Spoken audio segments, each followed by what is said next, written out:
Please be seated. Good morning.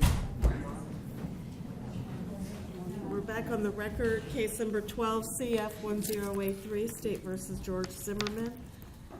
Good morning, Your Honor. Good morning. Fine. How are you? Good morning.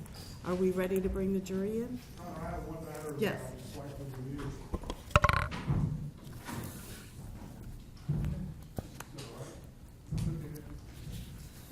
As the court is well aware, we did file a motion in limine to exclude improper opinion evidence, and we have felt at certain points, and I know we've addressed it already before the court. I know there's a motion in limine that the court granted.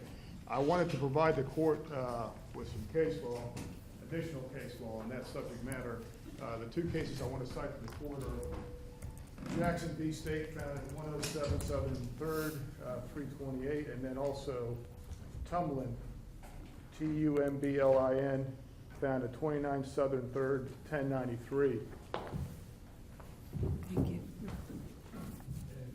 I'll give the court a minute to. I've highlighted the pertinent part. It's on Jackson, it is on page 13 of the opinion, under head notes 3 and 4. Could we set some time to address this? It's not right in the middle of my cross-examination, because I've just now seen the cases and don't even have the motion in front of me. Well, the motion had been filed and ordered on. This is just the case law.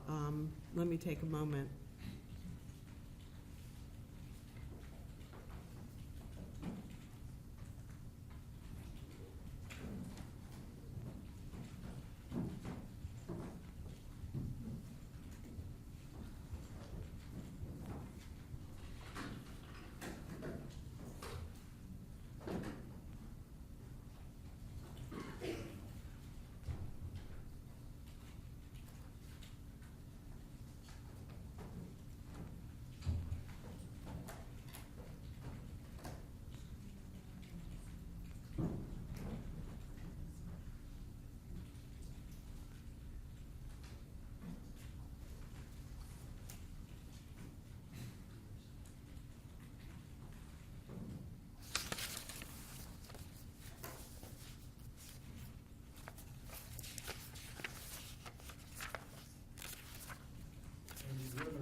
Case. It's on pages 10 and 11 of that opinion.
Okay, I have read both of the cases. What yesterday when we were up at the bench, there was specific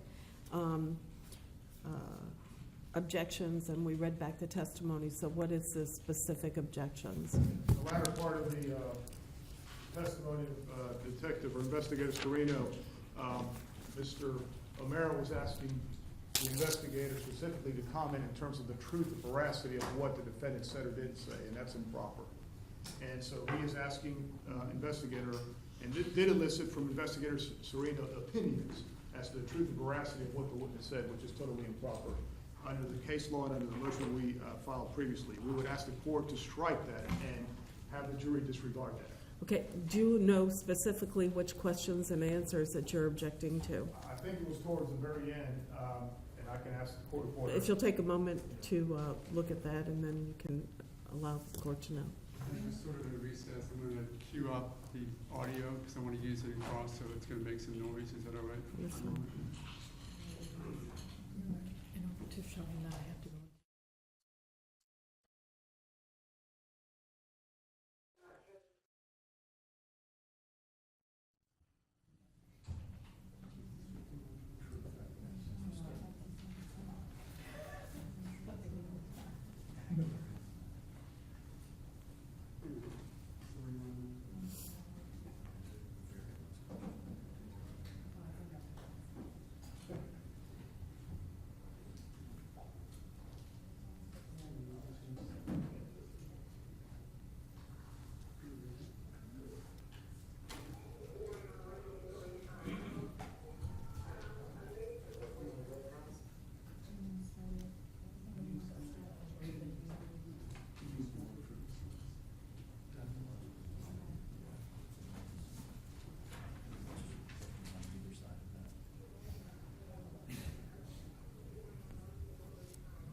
Thomas' last question was, and I can just read it well.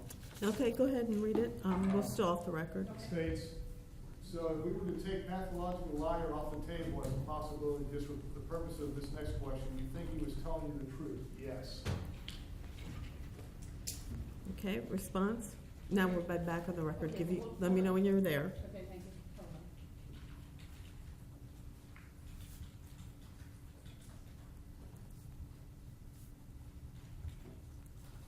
Okay,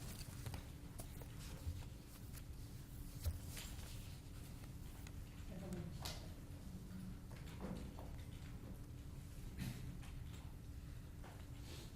Okay, go ahead, thank you.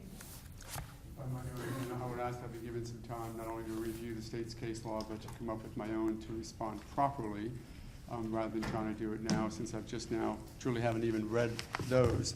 To the extent that you want at least a partial response right now, this is the chief investigating officer who was interviewing the witness and who himself took on a challenge interview to attempt to identify whether or not this witness was telling the truth or not. When within the context of a challenge interview, within which the whole premise is to determine veracity or truthfulness, I think that since this person took that on, then he can now tell what he believes to be the result of that context interview. I'll give you a moment to read Supreme Court Florida case Tumlin, T-U-M-B-L-I-N versus State, found at 29 Southern 3rd, 1093.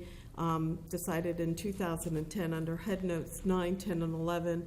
I'll quote, allowing one witness to offer a personal view on the credibility of a fellow witness is an invasion of the province of the jury to determine a witness's credibility. It is clearly error for one witness to testify as to the credibility of another witness. Moreover, it is especially harmful for a police witness to give his opinion of a witness's credibility because of the great weight afforded an officer's testimony. Police officers, by virtue of their positions, rightfully bring with their testimony an air of authority and legitimacy. A jury is inclined to give great weight to their opinions. And then another case holding that police officers' comment that witness was credible and positive in her pretrial lineup identification was error requiring a new trial. I guess my concern, and I'll take a moment to read it, is that in that context, it was a question of affecting the client's right to a fair trial, because in effect what happened in the Tumblin case was the officer vouched for the credibility of an eyewitness who came in and said, I'm certain that that's the defendant. And then the cop came in and said, well, I'm certain that I believe her when she says, I think it's him. That's affecting my client's right to a fair trial. I think it's a much different perspective under the facts of this case. Now, again, I need to read this and also get some case law, but a quick response is, it's a question of whether or not my client's right to a fair trial is being affected. I don't think the same would apply to the state when it's the state's own witness who presented a conflict or an attack argument to my client and he successfully responded. But if I might have a moment to review it. Mm-hmm. While that's going on, I do have one other matter that I wanted to address with the court. Okay, well, we can do that.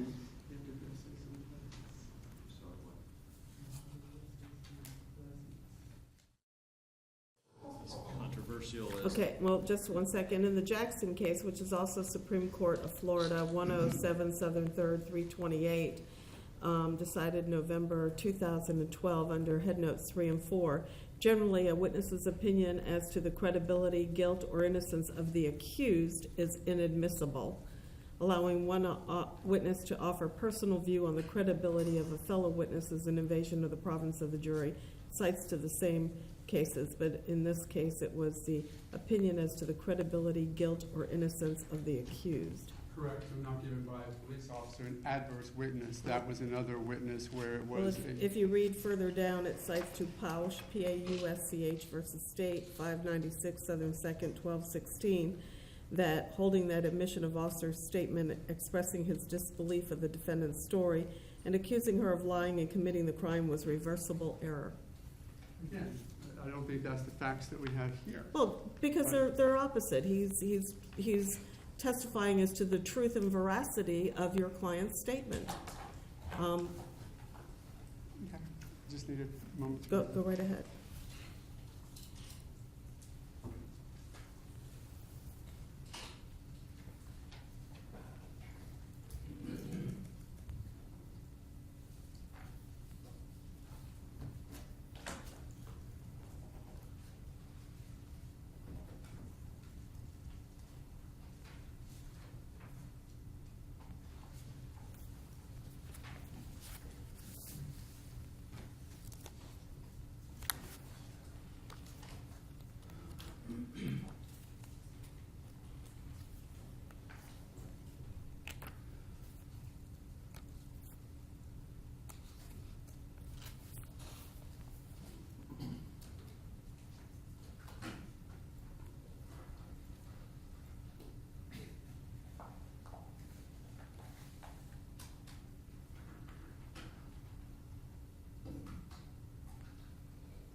quick review. I understand the court's concern.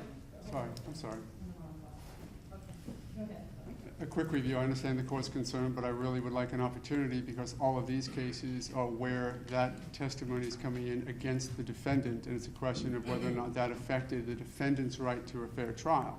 I think that it may well be different, but I just want some time to look to see if this case law where a chief investigating officer who has to determine where the investigation is going, determine whether or not to continue to investigate, determine whether or not what credibility to give to certain witnesses and how to resolve differences between what one witness may have said happened to the other witness. Within the context of that officer's investigation, what he said was, as I was going through the interview, I challenged him, and his response suggested that he was telling me the truth. I just want an opportunity to see if Well, there's but you asked him a specific question. Was he telling you the truth? I said, did you think he was telling you the truth? Yes. Well, it's the same difference. Well, again, I understand the court's concern and the state's objection, but within the context of an investigating officer charged with the responsibility to make exactly those determinations, whether or not he believes him, whether or not he's going to arrest him, whether or not he's going to charge him, whether or not he's going to believe one witness over the other, that is exactly what an investigating officer has to do in the context of his investigation. And if the question would have been answered, no, I thought he was not telling the truth? And it would be out there. Your Honor, He could have asked it that way. He could have answered it that way. Your Honor, our position is that these cases are right on point. The state is also entitled to a fair trial, and these cases are right on point as to this issue. Mr. O'Mara, on behalf of this client, cannot claim that because the officer said, his belief at that point that he was telling the truth, that should be admissible. As the court noted, if the defendant has said he's a liar, or in fact, I believe he's guilty because ABC and all that stuff, that's improper. And we had filed a motion in limine that the court heard back in May, the court ruled on it and granted. And I think the rules should apply, the law should apply to the state and to the defense. Okay, do you have a suggested curative instruction? I would ask the court, read that, have the court reporter read it or read it back, whichever way, and then ask the jury to disregard that and that is improper comment by a witness as to the truth or veracity of another witness, in this case, the defendant.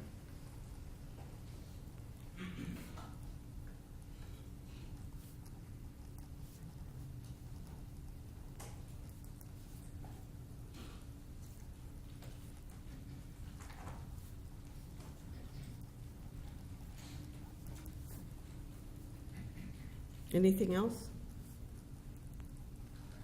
No, Your Honor. Is Detective Serino here? Oh, you had another matter you wanted to take up?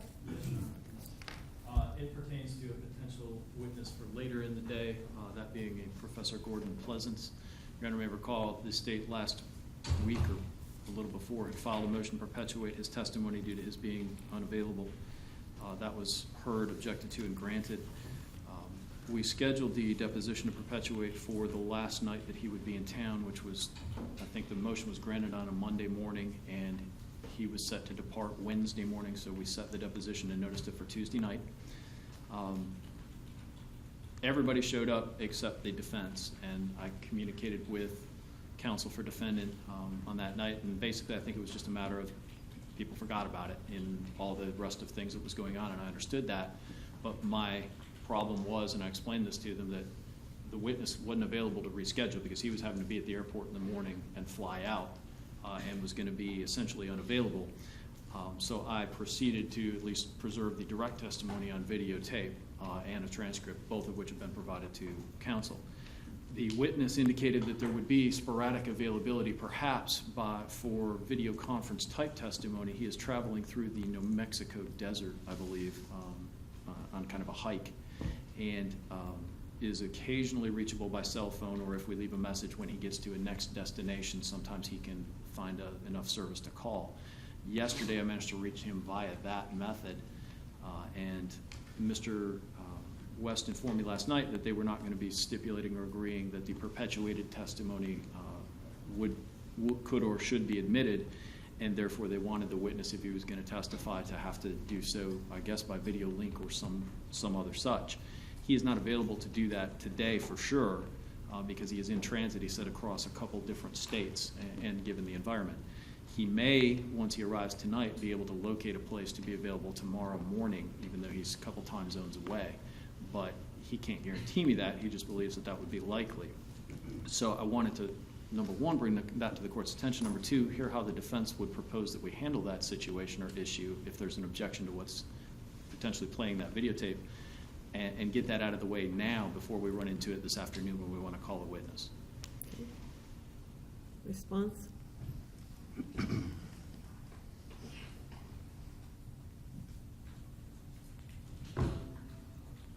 not quite sure what the proposal is. I think it's to play the video of Mr. Pleasant's direct testimony and then not afford the defense an opportunity for cross-examination. I don't know if that's it. That, of course, is completely unacceptable. If Mr. Manti seeks to offer the witness's testimony through Skype, then he should offer the direct, and then we can cross as appropriate. We also need an opportunity, though, to speak with Mr. Pleasant's prior to him taking the stand by whatever method that he does. The motion to perpetuate, as the court's aware, was a last-minute motion during the course of the trial when the state realized Mr. Pleasant wasn't available. We don't fault them for the effort that they made. We didn't become aware of the significance, frankly, if any, of this witness's testimony until, as well, sometime after the trial started, when we began to realize why he was being offered in connection with Mr. Zimmerman's coursework. I think Mr. Pleasant may have taught an online course at the Seminole State College. In any event, the issue last Tuesday was a scheduling complication. I don't dispute that the deposition was set sometime after court on Tuesday, and that at some point may have known that. There were no reminders or any conversation during the day, and then at the end of the day, when Mr. Manti had set up the video deposition with Mr. Pleasant here and contacted me by phone to say, "Where are you?" At that point, we had already left the courthouse, but more importantly, Mr. Zimmerman had already been escorted off the property. A motion to perpetuate testimony either requires the accused's presence or a specific waiver, and we were unable to accomplish either of those at that moment. I apologize to Mr. Manti, and here we are today. As the court's aware, we've been working full days and then some, and of course, there's lots of work to do at night and on the weekends. With this witness's unavailability, I think we should target when he is available, give us a chance to talk with him, and schedule his testimony by Skype if he's otherwise allowed to testify. We have no objection to that. We have no objection that the court place him under oath as opposed to him being in the presence of a notary, wherever it is where he testifies. And we have no objection if at some point when he testifies it's out of order. Okay, response?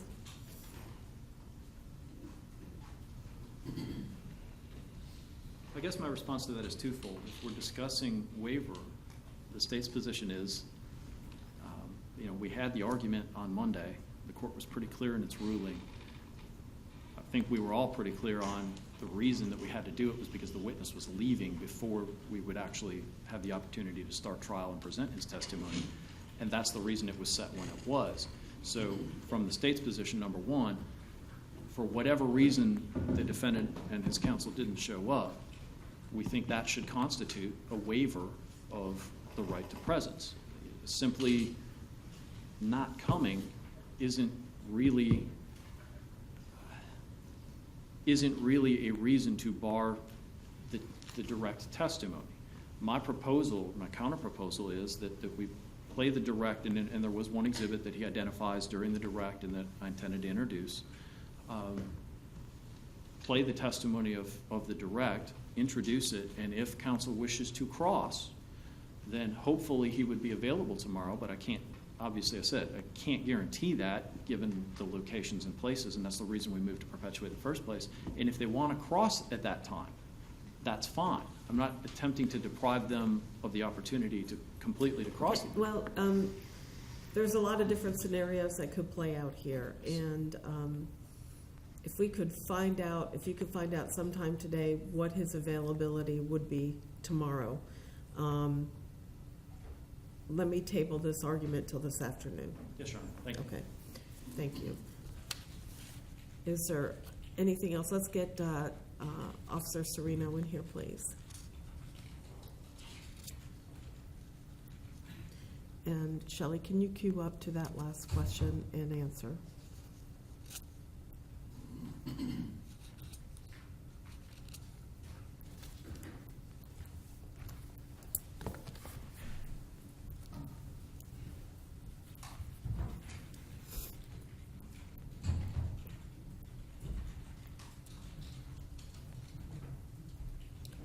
Are we ready to bring the jury in? Yes, Your Honor. Thank you. Okay, let's bring them in.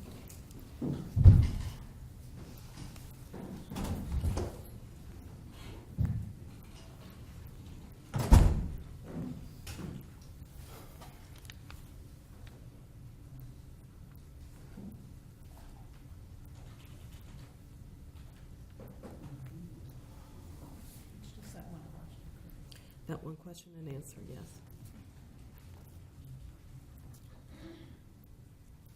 I think it was like taking the hypothetical out of it.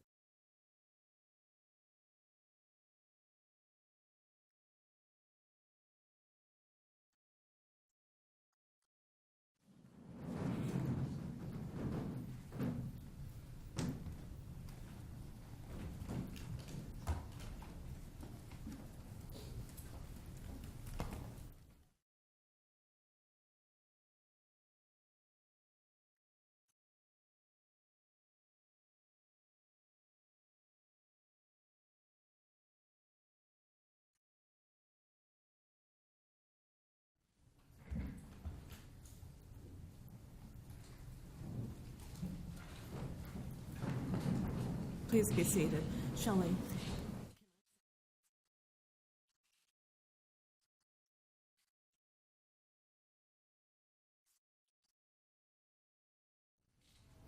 Just one.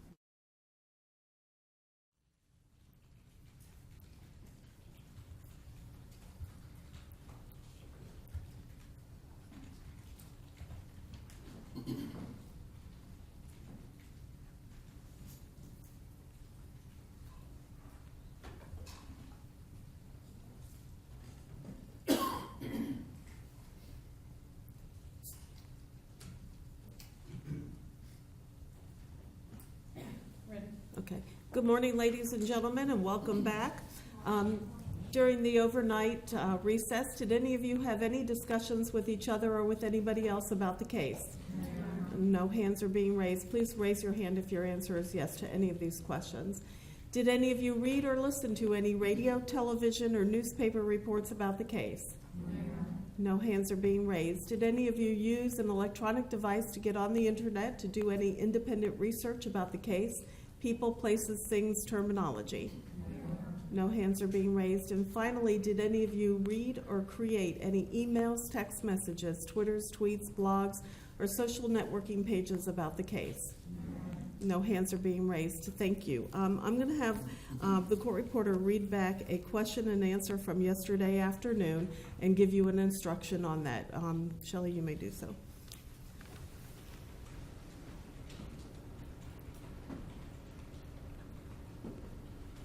Question was, so if we were to take pathological liar off the table as a possibility, just for the purpose of this next question, you think he was telling the truth? Answer, yes. Okay, ladies and gentlemen, my instruction to you is that that is an improper comment by a witness as to the truth and veracity of another witness, and you are to disregard the question and the answer. Thank you very much. Mr. O'Mara, you may proceed. Morning, officer. How are you? Good morning, sir. Fine, thank you. When we were talking yesterday before break, we were talking about the, we agreed to use the term challenge interview, correct? Yes, sir. And we were talking about the context of that challenge interview, right? Yes, sir. Some of what you challenged him with in the context of that interview. I want to back up a little bit. I mentioned yesterday as an example that one technique that law law enforcement officers are trained to use is what I call a command voice, and of course you're familiar with that, right? Yes, sir. That's when you basically have to take control of a situation and you say it in a stern voice, almost a yelling voice, because what you want to do is let everyone know you're the person in charge, correct? Yes, sir. In that context, you're not actually yelling at the person like you're angry with them, are you? No. It's a technique to gain control of a situation, correct? Yes, sir. Similar in the challenge interview, it's not as though in this context you're actually angry with Mr. Zimmerman, correct? No, anger's not a part of it. No. Right. It's just a technique or a tactic that you use to try and undermine his confidence in his own story so that you can see if he breaks, correct? Yes, sir. And that's the purpose of it, correct? Yes. Okay. So that when you challenge him, in an example, you said to him, you sound kind of frustrated on the phone conversation.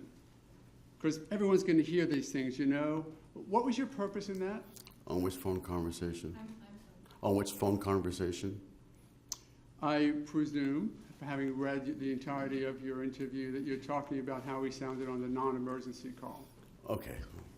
And was that in an attempt to sort of, again, undermine his confidence in himself so that you might get some movement in his story? Not necessarily. I mean, it could have been. Okay. I'm not quite certain my comment might have been or what tone I might have used. Okay.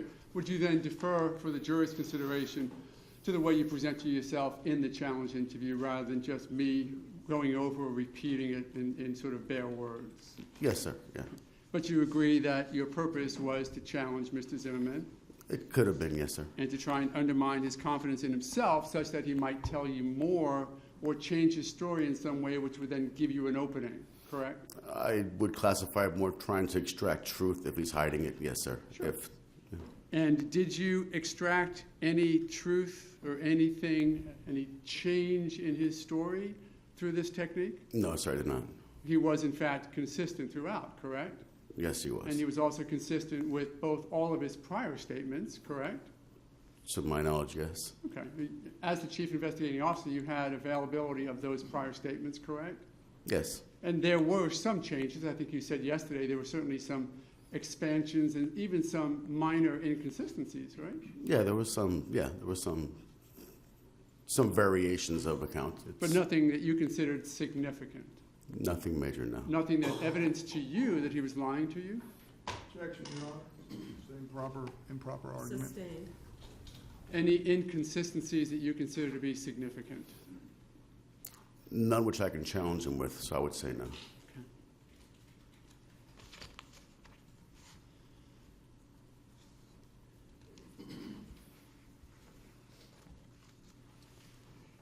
With some help, hopefully this will work, I'm going to play with you a portion of the tape that you heard yesterday.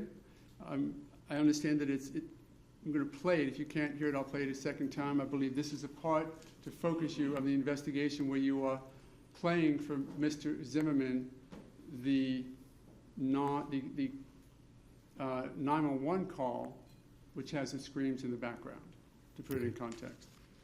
And I'm going to try and get the volume correct, Your Honor, so I may need a couple of tries. Oh, sorry. It is 182. It is the... Okay. And is it a male or female?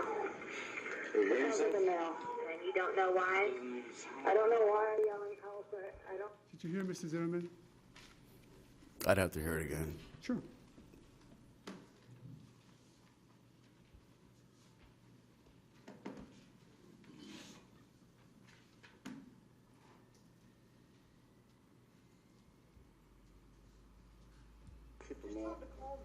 I'm going to keep it low, Your Honor, until we get back to that point. But now we're here working for you here, okay? No, that's where you gotta open your mind, okay? And if there's anything that needs to be changed. Your Honor, I'd ask that it be played I'm at the sorry. same level so that the jury can establish the I context. think he's just trying to I'll cue it do up. that, Your We Honor. can't do this anymore, yeah? Let's do this one. 911, do you need police, fire, medical? maybe Hear that voice in the background? both. I'm not sure. There's just someone screaming. 911. Do you need police, fire, medical? Maybe both. I'm not sure. There's That's just you. someone screaming out. In the transcript, and I think it was pointed out on 2 occasions by Mr. DeLeonda yesterday that there was a suggestion that Mrs. Zimmerman said, doesn't even sound like me. Do you remember that? Yes, sir. Now, is it your opinion? Well, your opinion. Did you interpret that Mrs. Zimmerman was denying that it was him, or just that it simply didn't sound like him? Your Honor, I'm going to object as to having this witness testify about what the defendant was thinking based on what he said. Okay, sustained. Did that change the direction of your interrogation of him, that statement that he said, doesn't even sound like me? Did that change the direction of your interrogation of him at all? No, it did not. Did that cause you any concern whatsoever? No, it did not.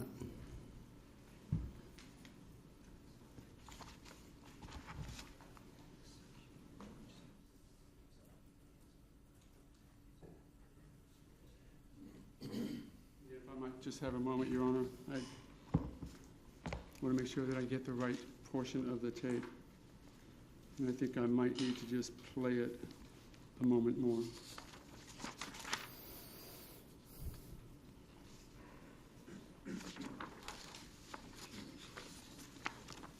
So I'm going to do that now, and it may be on that portion. Guide. Hey, what's the address that they're near? 1211 Twin Trees Lane. Twin Trees Lane? Is this in the Twin Lake Town homes in Sanford? Yes. Okay. And is it a male or female? You hear It yourself? was a male. And you don't know why? I don't know why I'm yelling help, but I don't know. Send someone quick, please. Okay. Does he look hurt to you? Did you hear it then, in the background? What he said? Yeah. Nonetheless, you heard it that night, correct? Yes. And you heard his words being, does it even sound like me? Yes. That didn't change what you did as far as the investigation? No, it did not.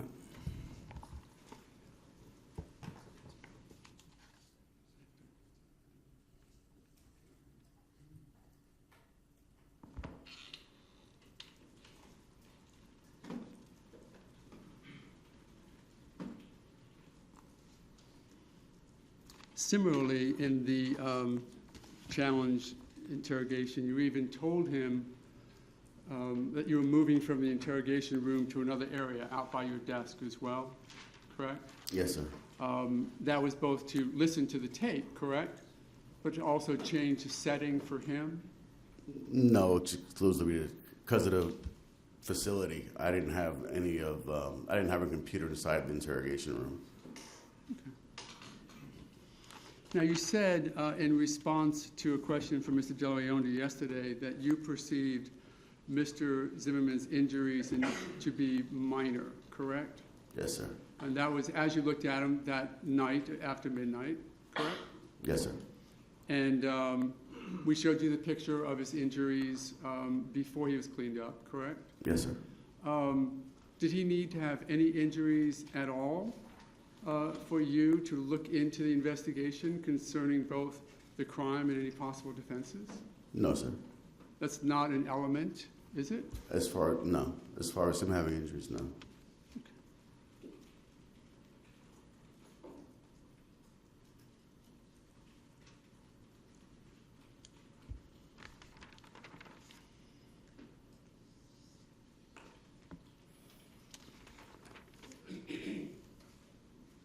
And you saw him on the 27th after midnight, correct? Yes, sir. And then he went to work the next day and then saw you for the 27th in the afternoon for the recreation or the recreation video, correct? Yes, sir. And then he came back to talk with you again voluntarily on the 29th, correct? That's correct. And did you talk to him after that? Yes, we had conversations. And that was over the phone? Yes, sir. Did you talk to him again in person? Not that I can recall. When you spoke to him on the phone, that was in order to, again, sort of forward your investigation of both the crime and any defenses to it, correct? I believe he contacted me, but yes, the ultimate goal would have been to forward the investigation. And in all of his communications with you, even after the 29th, he was cooperative? Yes, he was. Answered whatever questions you had for him? Yes, he did. Presented himself to do whatever it is that you wanted him to do? Yes, he did.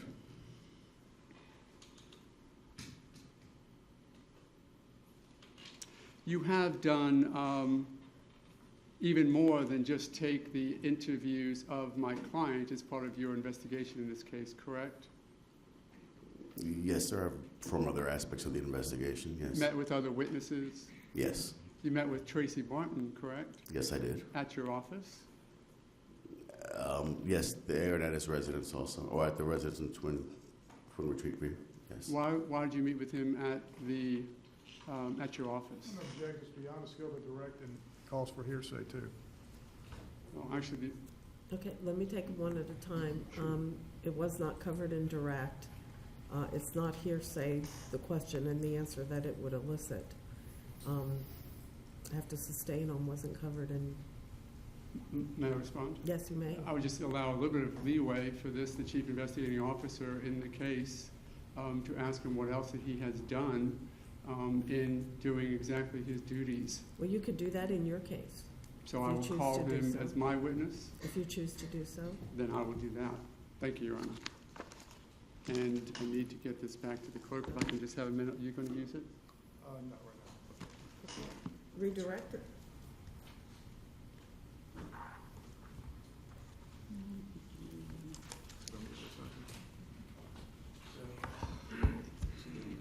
I actually do know how to use a laptop on occasion. Thank you very much.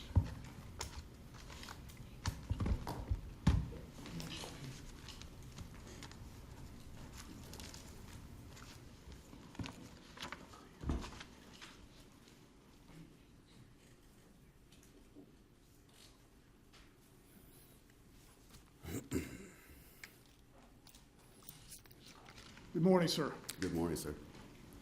I'm not going to ask you to the opinion of anybody or to guilt or innocence. You understand that's improper, and I can't ask you that. Yes, sir. My question is, Let me object, Your Honor, as to that non-question of this witness. Nothing but a comment on your previous ruling, which is inappropriate. Okay, sustained. Mr. O'Mara, on behalf of the defense counsel, asked you some questions about anger and disdain. Do you remember that, about ill will, hatred, all that stuff? Yes, Do sir. you remember him asking you a series of questions regarding that? To somewhat, yes, sir. Okay. He specifically asked you about your interview with the defendant, that you had reviewed it, and also Investigator Singleton's interview, and whether you found any evidence of hatred, spite, anger, disdain, ill will. Do you recall a series of questions regarding that? Somewhat, yes. Okay. I want to play something for you, sir, if I can figure out how to do this. Just use this drop down. Okay, got those them all there. Oh, okay. Our first play from you from the non-emergency call that defendant made. Okay. These assholes, they always get away.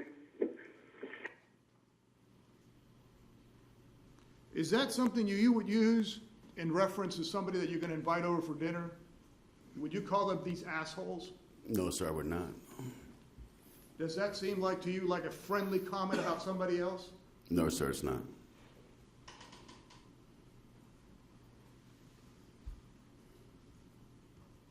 Okay, how do I do it again now? I gotta hit that. Yeah. You go straight in, don't turn and make a left. Shit, he's running. He's running. Which way is he running? Down towards the other entrance of the neighborhood. Okay. Which entrance is that he's heading towards? The back entrance.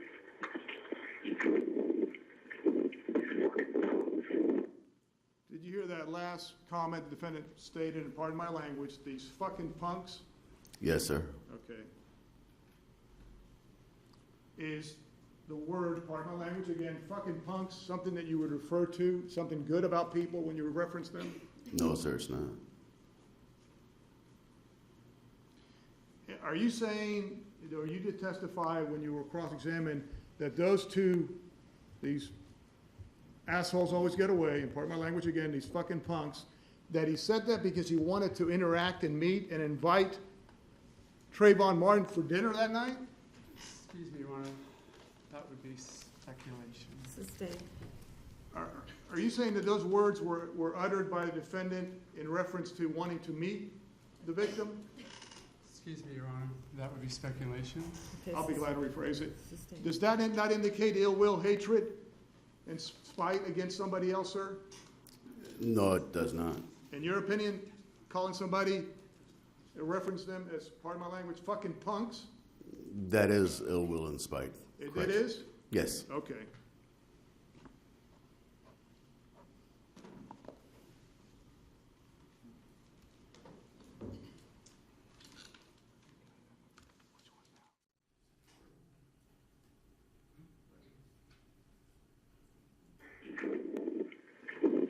Are you following him? Yeah. Okay, we don't need you to do that. Okay.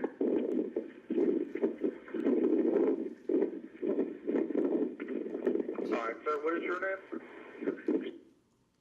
Sir, you were asked by Mr. Romero on behalf of the defendant in terms of whether there was evidence that he had followed him or not. Do you recall being asked that? Yes, sir. And do you recall you, in fact, to use Mr. Romero's words, challenged the defendant regarding that? Do you Yes, recall sir. that? Yes. About whether the defendant was following him or not? You Yes, I recall did. that? Did you hear the word there by the non-emergency operator about whether he was following him or not? Yes. And did the operator not tell the defendant not to do that? In so many words, yes. Okay.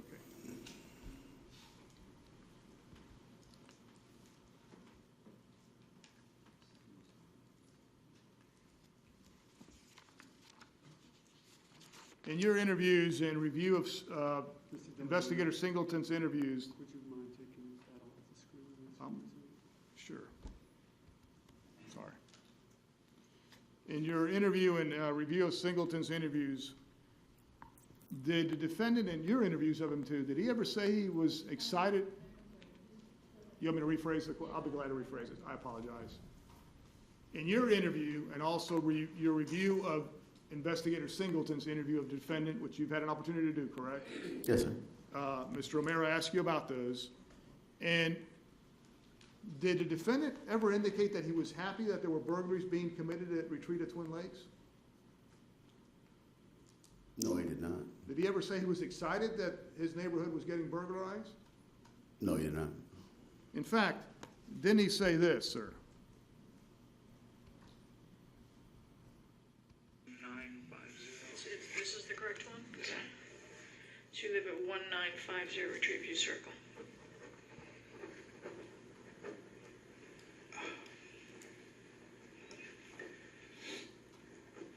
Okay. I'm just gonna keep quiet and you tell me the story. You tell me what happened tonight, okay? Just tonight?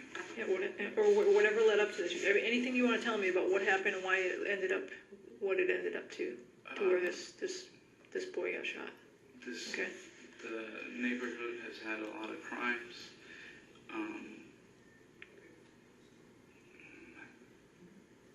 My wife saw our neighbors get broken into and she got scared. Are you talking about the residents or vehicles? The residents. Okay. While it was occupied. So I decided to start a neighborhood watch program in my neighborhood. Okay, what is the name of the neighborhood? Retreat at Twin Lakes. Now, Investigator Singleton asked the defendant what led up to this in terms of the shooting, correct? Yes. And that's how you replied, correct? Yes, it is.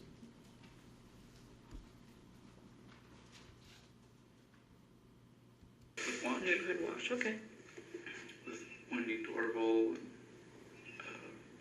Sergeant Hertz, and Officer Buchanan, and I'm the coordinator.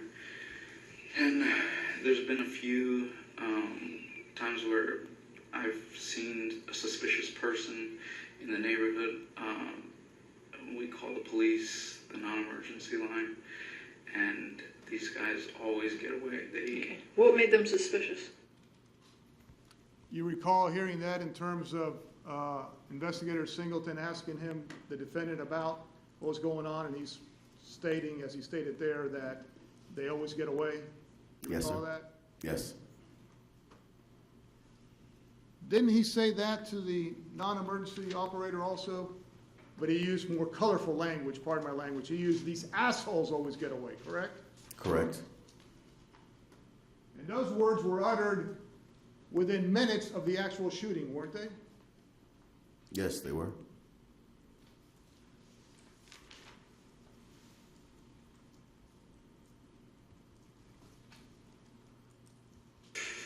I had called before and the police had come out, but these guys know the neighborhood very well, and they would cut in between buildings and lose. You're saying these guys, who are these guys? The people committing the burglaries. So you've seen more than one person, like, looking suspicious and doing these burglaries? Yes, ma'am. Okay. Now, Investigator Singleton had him clarify when the defendant in that interview on the 26th stated these guys, he had him clarify or describe what he meant, correct? Yes, sir. And defendant said the people committing these burglaries, correct? Yes, sir.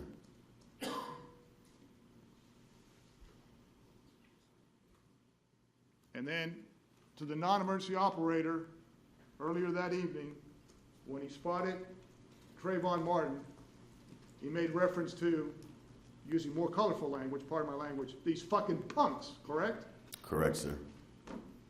So when Mr. O'Mara asked you about profiling, isn't it accurate that he was profiling Trayvon Martin as a criminal?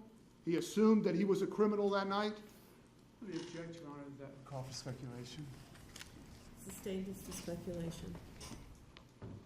Do you recall Mr. O'Mara asking you about whether he was profiling the defendant, I'm sorry, Trayvon Martin? Yes. Okay. If somebody were to believe that another person is a criminal, could that be a form of profiling? The objection, Your Honor, that would be either speculation or irrelevant. Overruled. If I were to believe that you're a criminal and I followed you and did something, wouldn't that be profiling you? Then I would object based upon improper opinion testimony unless we're opening that door. He can testify if he knows in his experience as a law enforcement officer. As long as we're going to his opinions, fine. Let me make sure it is clear. If I were to believe that somebody was committing a crime, could that not be profiling that person, believing? Object, Your Honor, leading. Overruled is deleting. Do you understand my question, sir? Yes, I do. It could be construed as such, yes. Construed as such, yes. Your review of the evidence there, was there any indication that Trayvon Benjamin Martin, the young man, I think 20 days past, had just turned 17, was committing a crime that evening, sir? No, sir. Was there any evidence that that young man was armed? No, sir.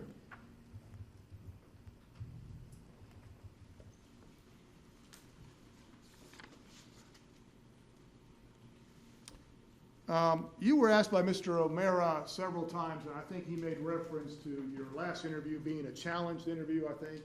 I don't know if you completely agreed with him on that or just agreed to use his terminology for that. Did you agree that that was a challenging interview? I wouldn't quite classify it as that. However, it could be viewed as a challenging interview Okay. based on his view of it. Okay, his being Mr. O'Mara's? Yes. Okay. Let's assume for purposes, let's call it a challenge interview, but you know what I'm referencing to?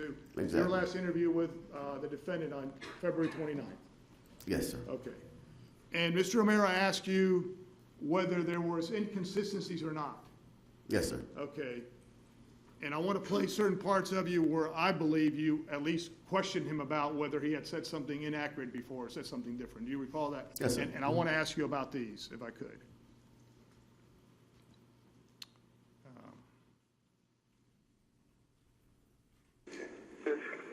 Okay, just let me know if he does anything else. Yeah, we got him on the way. Just let me know if this guy does anything else. Okay. These assholes always get away. That statement. These assholes. have that. people that victimized me. Can't you just tell us from there that a week earlier they Do you recall you playing that recording for the defendant and asking him about that? Now, that, somebody may refer that to a challenge, but you recall questioning about that? Yes, sir. I pointed it out to him. Okay. And he made reference to, when he made reference to, pardon my language, these assholes as people who commit crimes, correct? Yes, sir.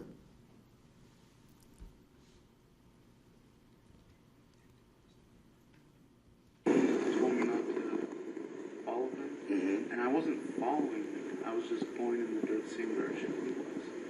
Once he That's said- following. Well, I mean, If you were wrong. okay, so you basically wrote it off. I mean, Right, and I was on the other side. Now, you were questioning him, pointing out an inconsistency, weren't you not, that he was, the defendant was claiming he was not following him, and you're telling him, that's following him, correct? You recall saying that? Yes, sir.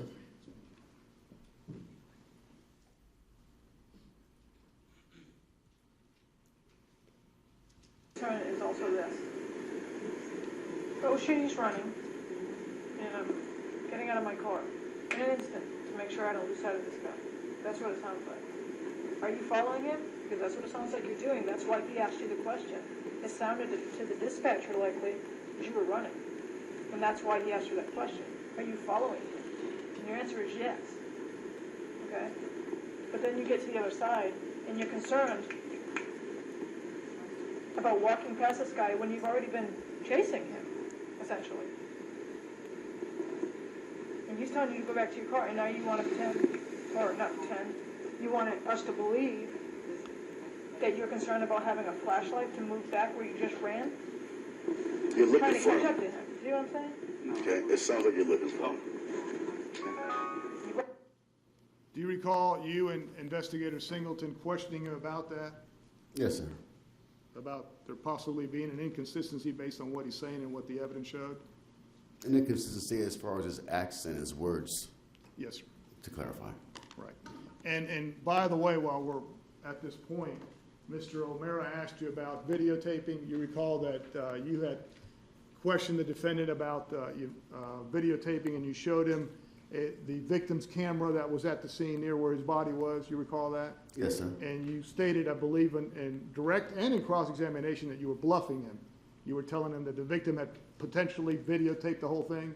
At that point, yes, it was a bluff. Is that correct? Yes, sir. And you knew that not to be true, correct? At that point, yes. Okay, all right. And my point is, and the defendant made a comment like, oh, I hope to God it was videotaped. You recall that? Yes, sir, I do. Okay. Now, Mr. O'Mara asked you about stores and other places that have videotapes out there.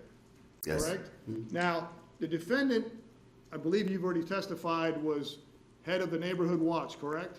Yes, sir. And had lived in that neighborhood for a while, correct? Yes, sir. Okay, so he would have been aware whether there was videotaping or not in any of those buildings, correct? I would assume so, yes. Okay. And I know you weren't there when it happened, but you would agree that the interaction between the defendant and the victim in this case, the defendant was aware of whether the victim, before he got shot, took out the video and videotaped the defendant, correct? Judge, Would Your know Honor, that. I would object, that would be speculation. Sustained. Was there any evidence that the victim, before he got shot, said, hold on, before you shoot me, let me take out my camera and take a picture of you as you're shooting me? No, there was none. Was there any evidence that the victim, as the defendant was following him, said, hold on, I'm going to take a photograph of you so there'll be a record before you shoot me that you're following me? I object, Your Honor, that was asked and answered. Overruled. Was there any evidence that the victim, as the defendant was following him, said, hold on, stop right there, let me take a photograph of you or let me videotape you before you shoot me or before you're following me and then shoot me? No, sir, no. And so when Mr. O'Mara asked you about whether the defendant knew that or not, he would have known that, correct? I would assume so, yes, sir. So he basically knew you were bluffing, is what I'm getting at. Objection, Based Your on, Honor, that would be speculation. Sustained. I'll be glad. Let me play another recording for you if I could, sir. That you're concerned about having a flashlight to move back where you just ran? You're Trying looking to for catch him. up to him. Do you know what I'm saying? Okay, it sounds like you're looking for him. You brought a flashlight with you. Yes, ma'am. You wanted to be able to see him. You want to catch him? You want to catch a bad guy? It doesn't, that's. Fucking punk, you can't get away. Listen, we're outside the interrogation room, okay? We are in a whole different area right here, okay? This is where, you know what I mean? You were questioning him about what he had said, about the evidence, correct? Yes, sir. Is that what you were doing there? Yes, sir.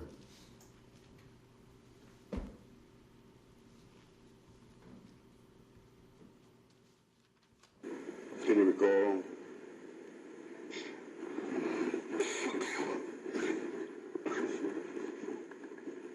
At what point this altercation happened?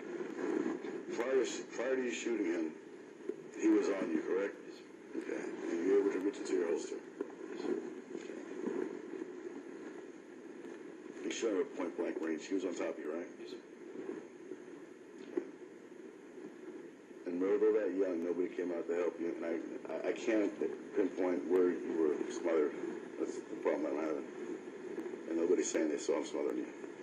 People were saying they saw you on someone on top of you, but they didn't see about the smothering part. So. When we're listening to the screaming, it doesn't sound like it's a hesitation for screaming. It sounds like it's continuous. When someone who knows, it's gonna stop. But we don't hear it stop.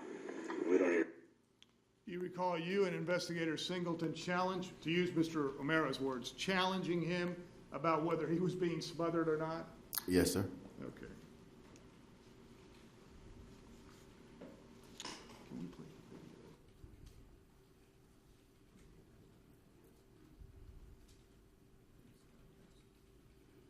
Finally, a moment, Your Honor.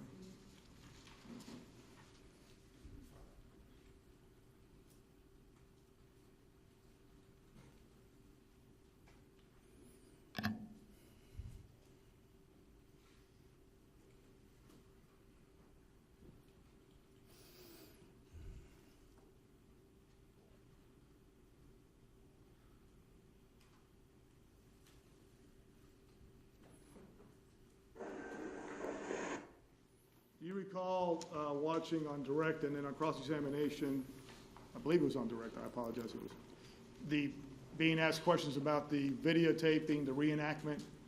Yes, sir. That occurred on the 27th, do you recall that, between defendant, where you took him back out to the scene? Do you recall that? Yes, sir. Okay. You were present for that, is that correct? Yes, I was. Okay. And do you recall that at some point the defendant walking, as he's walking, and he's walking the route where he claimed he went? Do you recall that? Yes, sir. Okay. And do you recall him at some point saying that he went to look for an address and there were no addresses to the left there because those were the back of the buildings? Do you recall that? Yes, sir. Okay. And I'm going to try to key to this point specifically, but do you recall? I think I told the operator that. I'm sorry. And he said, "Are you following?" For a street sign. Right. So I got out of my car and I started walking. Go ahead. Oh.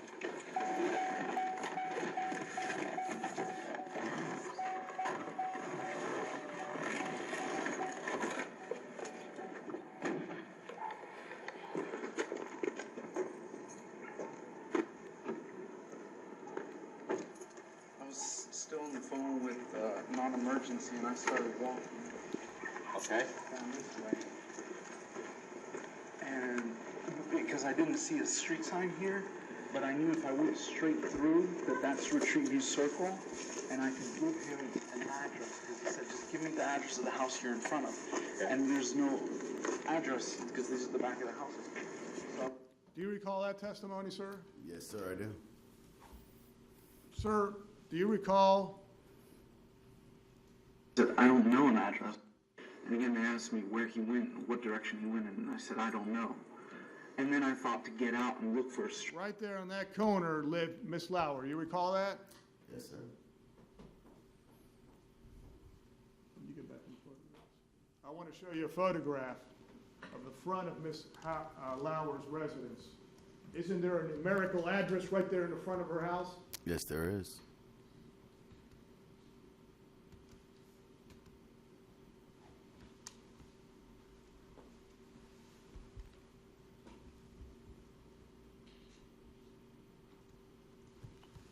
is in her address 1211.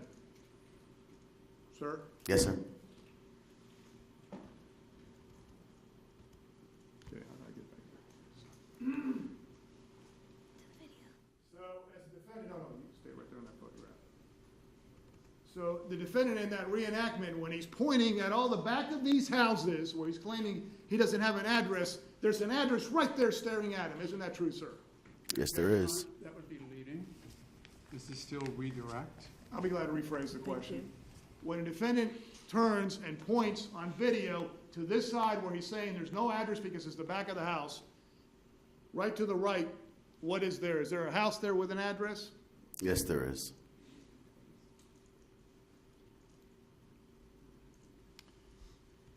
Can we go to the aerial exhibit? And for the record, that was State's Exhibit 33. Just number one. And let me show you State's Exhibit number 1. And I'm going to put a close-up of part of that. For the record, State's Exhibit number 1, a scenario photograph of the retreat of Twin Lakes, correct? Yes, sir. And as you pointed out when you used Mr. O'Mara's words, challenging the defendant in that interview, you pointed out there was only 3 actual streets in the whole neighborhood, correct? Yes, sir. And this street the defendant claims he did not know is Twin Tree Lane, which is the main entrance that you come in and out of that retreat of Twin Lakes. And right here, I'm pointing to is Miss Lauer's address, correct? Yes, sir. So the defendant, when in that interview, claims he did not know this street and didn't happen to see the address here, but specifically did not know this street, correct? Yes, correct. Okay.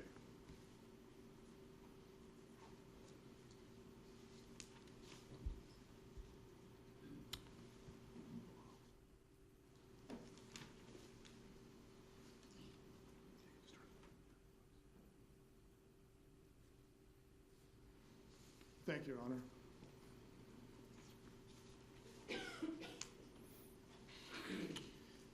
You recall also on cross-examination, defense counsel asking you about inconsistencies or consistencies, correct? Correct.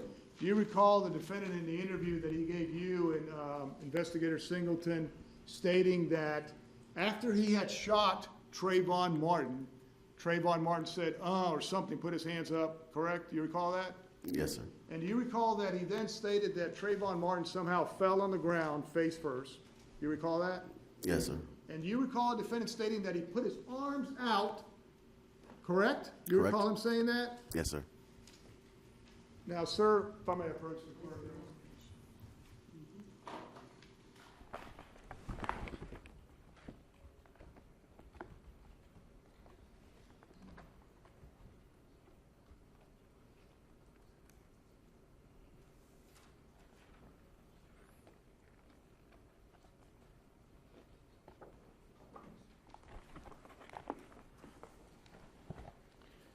Do you recall, sir, that one of the first, in fact, the first person that actually came out before the officer was a person named Manalo, Joe Manalo?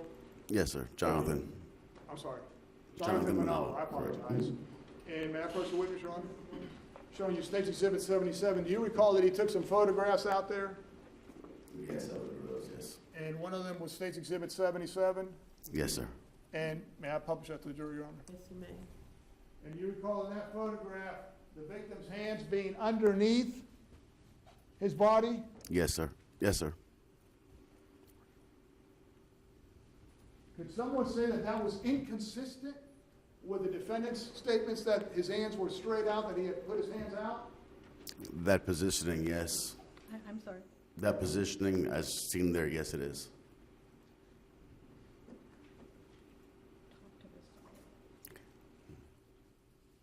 In that interview that you conducted, or Investigator Singleton conducted, the defendant didn't say, I put his hands out, and then after I put his hands out, I put him back in, did he?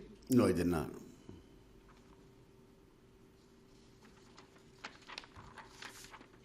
I think in cross-examination, you were asked something about exaggeration. Do you recall being asked about that?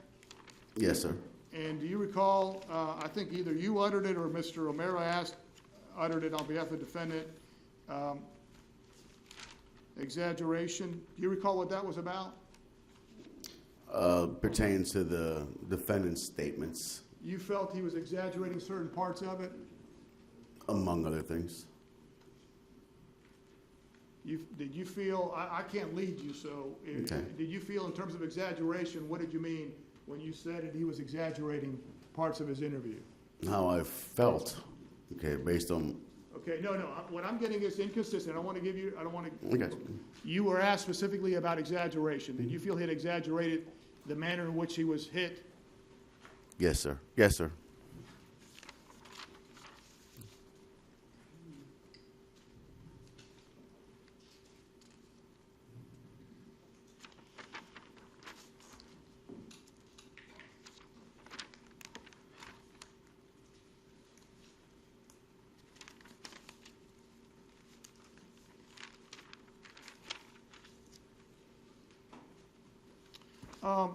Regarding your interview with the defendant on February 29th, was your investigation still ongoing? Yes, it was. Okay.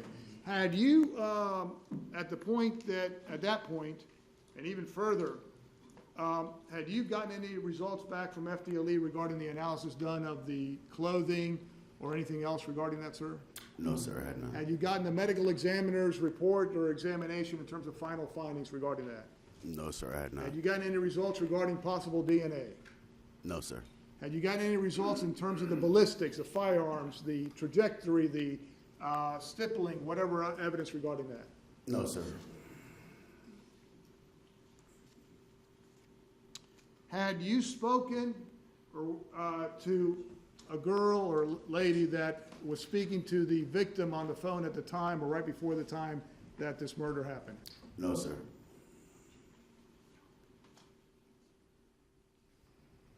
Had you analyzed the phone records and the conversations between the victim, Trayvon Martin, and this lady that he was speaking to? Her name's Rachel Gentile. No, sir.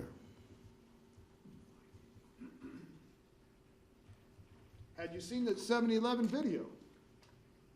No, sir, I had not.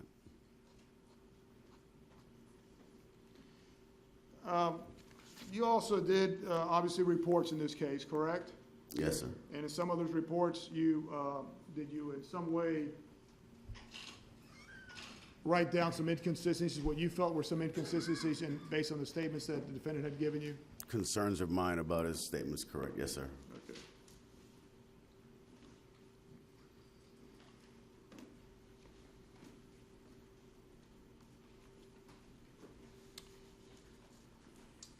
You mentioned at some point or you were asked about the size of the individuals, correct? Mr. Martin and the defendant, correct? The physical sizes? Yeah, I'm sorry, the victim. Yes. And I think, did you describe, I apologize if I got it wrong, did you describe the victim as a skinny kid or something to that effect? Yes, sir, I did. Would you classify the defendant, when you came into contact, as a skinny kid? Would I classify the defendant as Yeah, skinny? as a skinny kid? No, sir.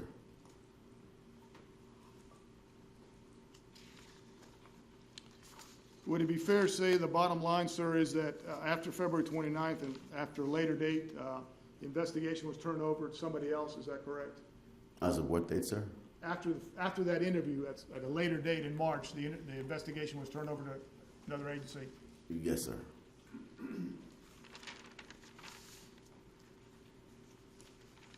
So, Mr. O'Mara asked you about phone calls that you had, telephone conversations with the defendant. Do you recall that? Yes, sir. Okay. Was your intent to eventually, if you could, attempt to interview the defendant again and challenge him, I guess to use Mr. O'Mara's words? Absolutely, yes, sir. If I can have a moment, Your Honor. Yes, ma'am. I don't have any further questions. Thank you. And you recross? Oh, yes, Your Honor. Let's now go through some of the areas that Mr. Dell'Orianda talked about. Starting with, and again, I'm going to give a blanket apology for using some curse words, but when they exist in the case, they exist in the courtroom. So Mr. Dell'Orianda was wondering whether or not you would use the term assholes in inviting somebody over for dinner. I think he said probably not. However, would you agree that if you were talking to somebody about something that you've used the word assholes probably thousands of times in your life? I have used it. Okay. Yes. And sometimes it's just used as just a slang term. Would you agree?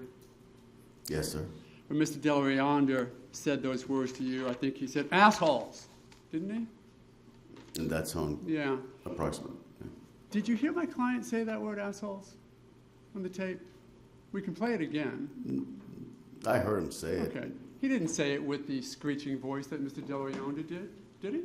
No, sir. He just sort of said assholes, right? Yes, sir. Did that, the way he said it, not the way Mr. Delarianda just said it, let's put that aside for a minute and speak more importantly about the way my client said the word assholes. Did that give you any cause for concern as to the way he said it? No, sir. Didn't show any ill will or hatred or spite when he said these assholes always get away? Did it? If I may, not towards the individual, it seemed like more of a generalization. Sure.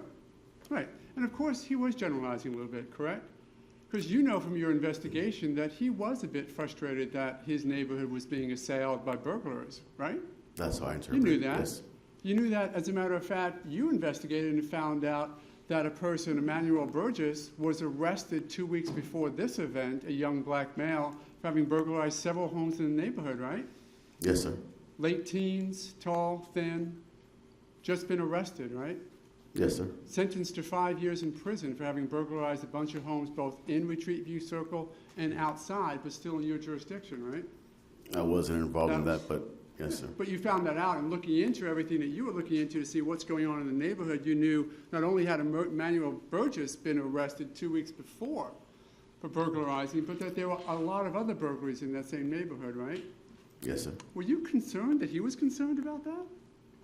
Did that cause you any concern that somebody who involved themselves in protecting the community, being on neighborhood watch, would be concerned about a bunch of burglaries in the neighborhood? Him being concerned, if I may, is one thing. As far as my personal feelings towards his actions the night of is a little bit different. Sure, and we'll get to that in just a moment. Okay. But talking specifically to the issue of calling them these assholes always get away, were you concerned that he used the word assholes? No, sir. And you've used it yourself? Yes, I have. And not in a necessarily derogatory way, correct? Just as sort of a slang term? It tends to be more towards derogatory, sir. So ever for guys walk into the squad room, it's about dinner time, go, okay, what are you assholes doing for dinner? Anything like that? Personally, no. Really? Not that. I see what you're saying, but it could be viewed that way. Okay. Just like when he used the word shit, right? Oh shit, he's running. Yes, sir. Any concern with that slang term? No. Don't suggest that that evidences any hatred or ill will on his behalf, do you? As I interpret that, that was said with the infliction as a sense of urgency, Yeah. as if Because- something was happening bad. Right, because he was just running away, correct? Yes. And then let's talk about fucking punks. Were you here for John Guy's opening? Did you hear it? No, sir. Oh. When Mr. Zimmerman said the words fucking punks, did he say it in a screeching, loud, aggressive voice the way Mr. Delarianda just recounted it to you? No, sir. Do you know why Mr. Delarianda yelled it at you? To stress a point, to emphasize. Right. But you heard it on tape, correct? Yes, sir. And how was it said on tape? It's said as more as a matter of factly, as far as these assholes always get away. It's or fucking punks. Yeah. Right. Might show some frustration, correct? Yes. Okay. Frustration based upon the fact that other people in the neighborhood who have burglarized the place seem to get away on occasion, right? Yes. And in that sense, you said that there was no evidence that Trayvon Martin was doing anything wrong, correct? None whatsoever. You don't know that, though, correct? No, I do not. Right? You know that whatever he may have been planning to do just wasn't completed, correct? I wouldn't know. I wouldn't know. There was no evidence to suggest that at all. Matter of fact, there was a type of a tool found in the area where Trayvon Martin may have been hiding, wasn't there? Approximately 5-6 days after the investigation of the scene, yes. When you went back and you looked in the bushes and you found, what was it? It was a piece of an awning belonging to, it was, I believe it was a piece of a window, piece of hardware, basically. It looked like a Slim Jim. Slim Jim. And what's a Slim Jim? Slim Jim's a device used to go ahead and jimmy locks on vehicles primarily. To break into a vehicle. Yes, sir. And that was found a few days after this event. Yes, sir. Not particularly tied to this event by you, but it was there, wasn't it? Yes, it was. In the bushes just off of one of the residences, correct? In the bushes behind Jonathan Manolo's residence. So,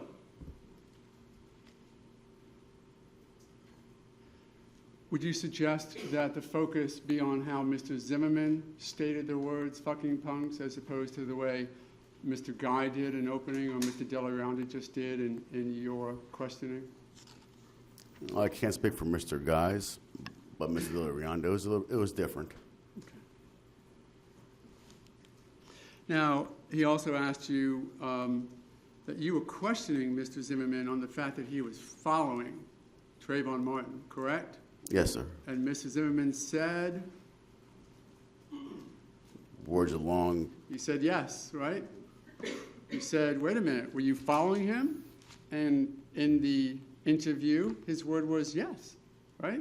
In one of the interviews, yes. He acknowledged to you that he was following him at one point, correct? Yes, sir. Anything wrong with following somebody like that? That Let me ask you this way, anything illegal? Objection, I'd ask that he be allowed to I'm sorry. answer the question. I'll let him answer that one. Repeat it, please. Anything, did you think that there was anything wrong with him following him to see where he was going? Legally speaking, no. Okay. Matter of fact, it was, and you heard the non-emergency call, right? Yes, sir. Okay. And it was twice on that the non-emergency operator asked Mrs. Zimmerman, tell me if he does anything else. Yes, I believe that was said. Right? Yes. Does that indicate that he wants him to keep an eye on him? Yes, sir.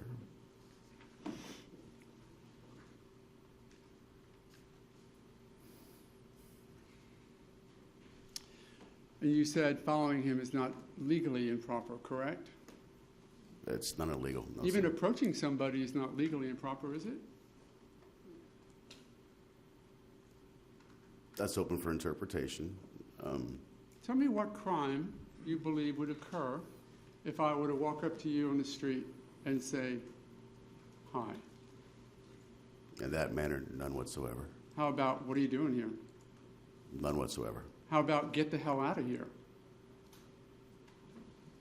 None whatsoever. How about, I don't like the way you're dressed. I don't like the fact that you have gray on. Get out of my face. That could be construed as confrontational. Sure, but is that Not illegal. crime? No, sir.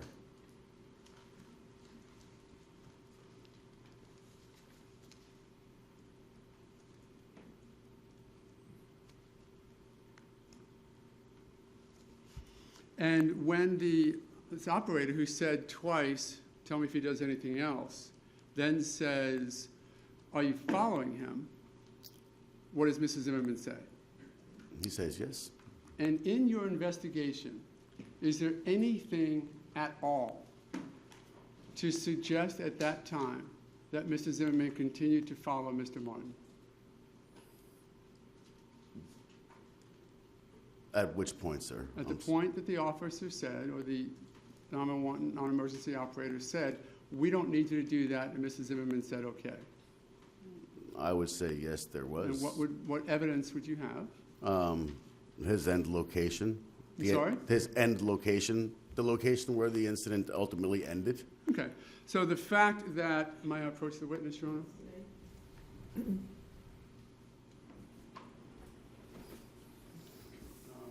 For identification purposes, I'm showing the witness State Exhibit 139.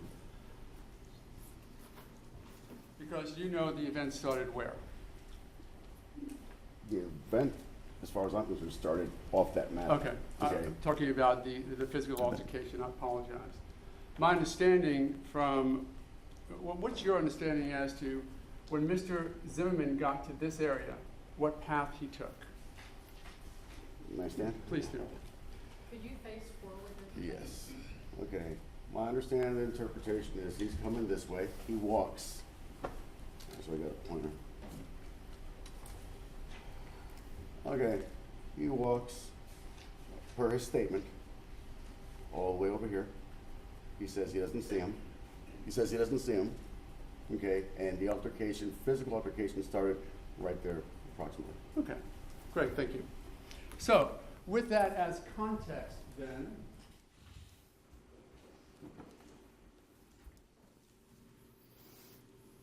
do you know exactly where Mr. Zimmerman was when the non-emergency operator said, we don't need you to do that? Based on his statement, he was at his vehicle, which would have been, I believe, off of that or wherever he parked it. Based on his statement, he was at his vehicle, which would have been, I believe. Wherever he parked it on Twin Trees. It's your understanding of the investigation that Mrs. Zimmerman was at his vehicle when the officer said, we don't need you to do that? That was when he was exiting his vehicle. That's my Okay. understanding, yeah. Okay, and then how many seconds went forward as he was walking before that conversation occurred? Objection. I'd have to, Facts, not in evidence, towards walking. Sustained. How many seconds? You heard the tape where you can hear him getting out of the car, correct? where I heard the sound of the door being opened, which I interpreted that. That he got out of the car, Yes. right? And then you know that he was walking in some direction because he said to the officer in response to, are you following him? He said yes, right? Objection is the facts not in evidence, walking, assuming a fact not in evidence. Rephrase your question. You know that he was following him because he told the non-emergency operator that he was, right? Yes, sir. And you know from the conversation that Mrs. Zimmerman indicated to the non-emergency operator that he had cut between the buildings, right? Yes, sir. Okay, so I might approach again. So just so we're clear with what you just testified to. He parked his car somewhere in this area, correct? Correct. And then, go ahead. Back around here somewhere. Right? So I'd have to hear it again, obviously. Could but you face forward? yeah, I'd have to hear it again, obviously, but somewhere very shortly thereafter, leaving his car, that's when it was asked, are you following him? Okay. And he said yes. And Mrs. Zimmerman indicated that Mr. Martin had gone between the buildings. He was out of sight, correct? Yes. Yet, you testified a moment ago that, pursuant to Mr. Zimmerman's statement, he had gone down to Retreat View Circle, correct? Well, that was his statement, but as far as him having a visual on when he might have got out of the vehicle, I really don't know. I can't say. It wasn't there. But he could have seen him at any point which way he was running. Am I making myself clear? I mean, Well, the jury can decide that. I'll try and walk Okay. you through a little bit Yeah. more. So my question a little while ago was whether or not you had any evidence to support any contention that Mr. Zimmerman continued to follow Trayvon Martin after being told not to. Do you have any evidence to support that? I would answer, I have information, yes, that there was, just based on where we located Trayvon and the fact that the altercation happened after his conversation. That's my interpretation. Let me that, ask yes, it there this was way. some Let me ask it this way. Do you have anything to contradict Mrs. Zimmerman's statement that he walked the rest of the way to Retreat View Circle and was coming back towards his car when the interaction, whatever it was, between Trayvon Martin and him occurred? Nothing tangible, no. Go intangible on us then. So what do you mean nothing tangible? What do you have, if anything? And the circumstances and the totality of the whole thing that I'm looking at, as I interpreted it, when he says follow, walking behind, trying to find a direction, I construe that as follow. He was trying to do something in the same direction where Trayvon was going. He was trying to see where he was. As far as the word follow, as my report may indicate, I mean, it's, but it's open for interpretation. And as your report indicates, there's nothing to suggest that Trayvon Martin went straight down Retreat View Circle, towards Retreat View Circle. He went between the buildings, correct? According to statements made by Mrs. Zimmerman. According to statements made by Clint, yeah. And of course, all of those statements, including Mrs. Zimmerman saying that he was attacked by Trayvon Martin coming from that area as well, correct? Correct. Anything to contradict that? No, sir.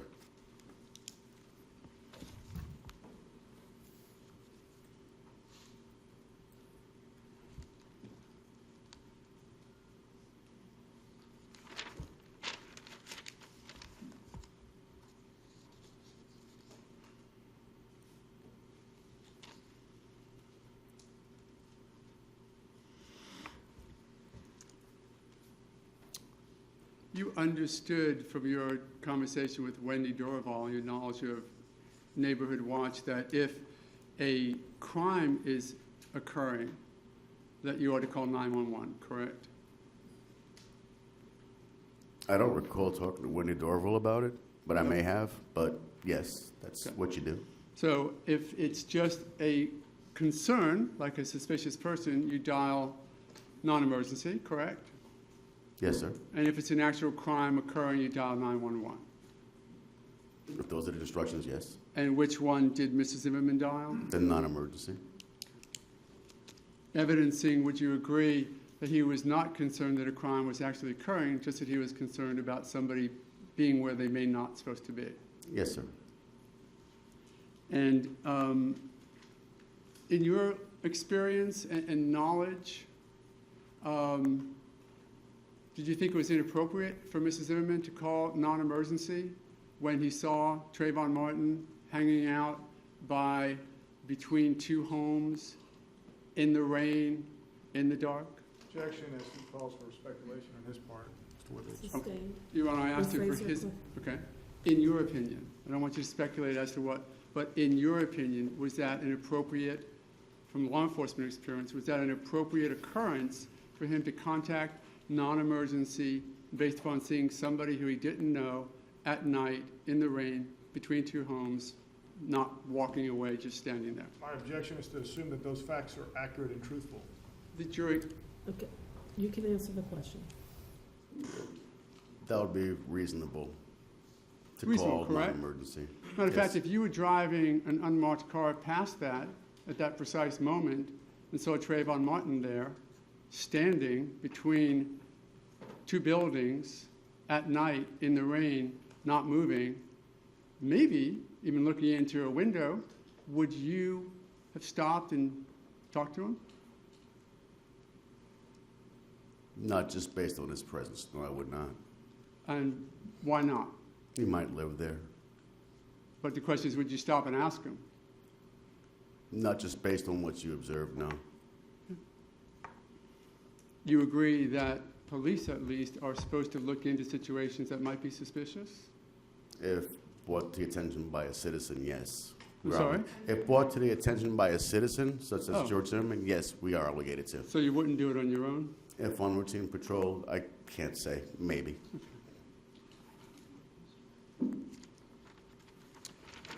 Mr. Dolorionda asked you that if you had found out whether or not Trayvon Martin was armed, correct? Yes, sir. Do you also realize from the investigation, presuming for a moment that Mrs. Zimmerman's story is completely accurate, and that he did in fact receive the injuries to the back of his head at Trayvon Martin's hands, that Trayvon Martin was smashing his head, hitting his head against concrete, correct? Yes, sir.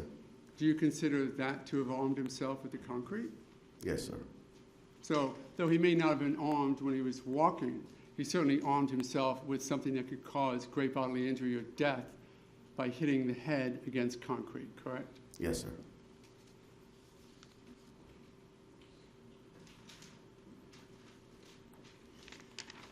And in the challenge interview, and I know we go back and forth as to whether or not it was an interview with challenge, an interview for information, but again, for these purposes, calling it a challenge interview. Mrs. Zimmerman stated to you that his concern was that there were people who are out there, quote, victimizing the neighborhood, right? Yes, that's what he said, yes. And do you believe that his basis for that thought or even that feeling was well-founded?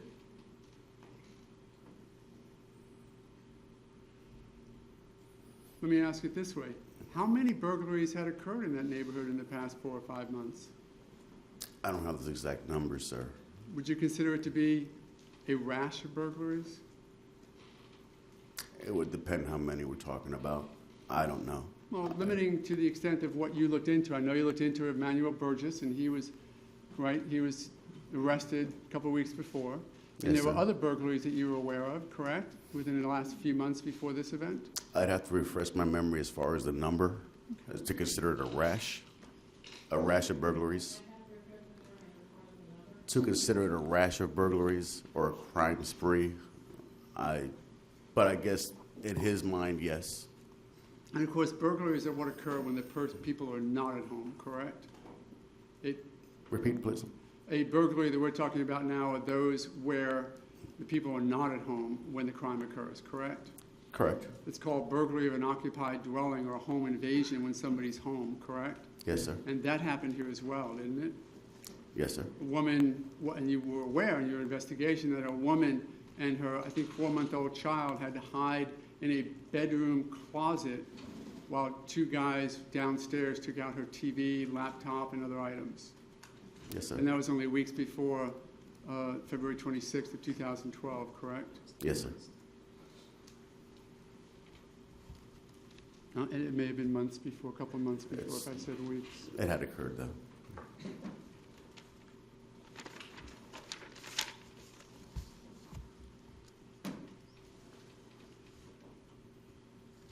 Concerning the videotaping, and I can put you back to the tape, my memory, and tell me if I'm wrong, was that when you were bluffing Mr. Zimmerman about the idea that Trayvon Martin may have had a phone that was videotaping things, you certainly did it in as believable a way as you could, remember?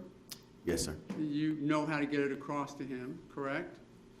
Yes, Did he sir. seem smug, as though he already had made this decision? Well, you can try and bluff me if you want, but I know he didn't have his phone out. Was there any of that came across to you? No, sir. In this challenge interview, was that exactly what you were looking for to see? Partially, yes. And none of that came across to you, did it? None at all. No. Matter of fact, he seemed quite interested in the fact that there may have been a videotape, correct? Yes, he did. Didn't he also say that he, maybe without his knowing, he'd hoped that the homeowners association had put up another video camera somewhere in that back area? Yes, he did. So he actually said to you, not only do I hope that Trayvon Martin was somehow taping this, or since he had the phone out or whatever, that somehow maybe it was on video. And he said, what was his words? Thank God, I hope he was videotaping.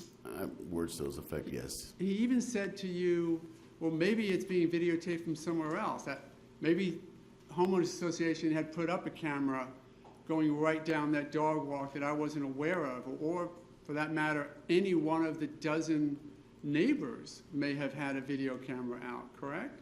Yes, sir. Didn't he also indicate that he even hoped that maybe the one person who had come out, who we now know to be John Good, that maybe he had videotaped it? I don't know if he verbalized that, but he seemed to be very open to having something videoed. Yes. He seemed to be very elated in the prospect that there was some sort of videotape. Hoping that that would actually document what happened that night. Yes, sir.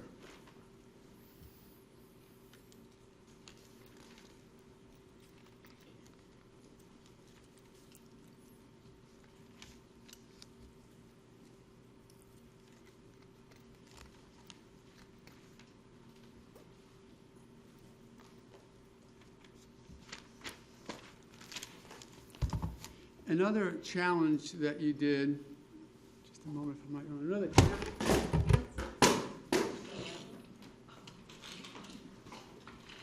At least I didn't do a complete pirouette.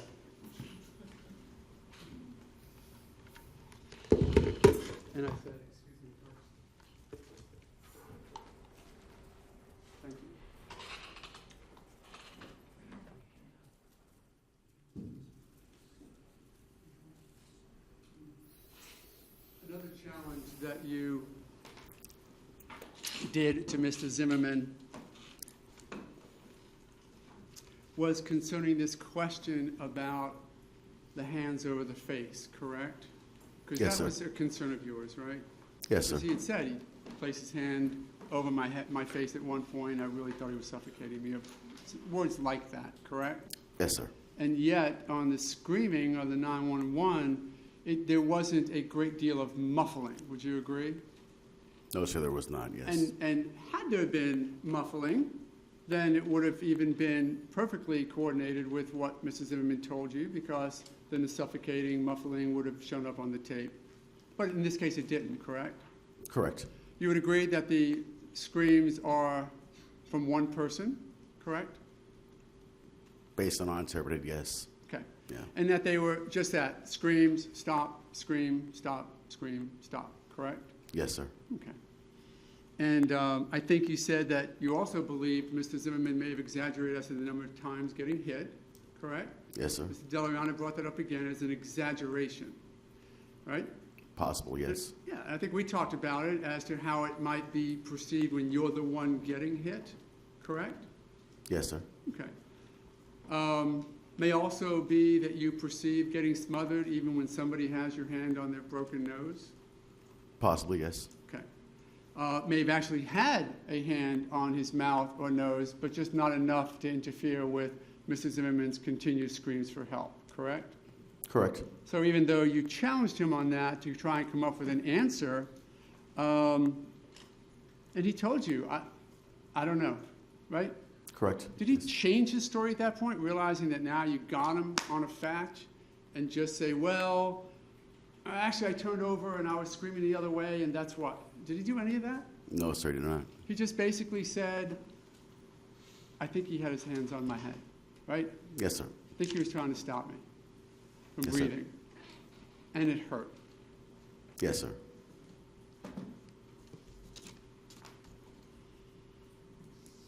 And just so we're clear in that regard, would you agree that there may have been some screams muffled enough so that they simply didn't show up on the tape? There could have been, possibly.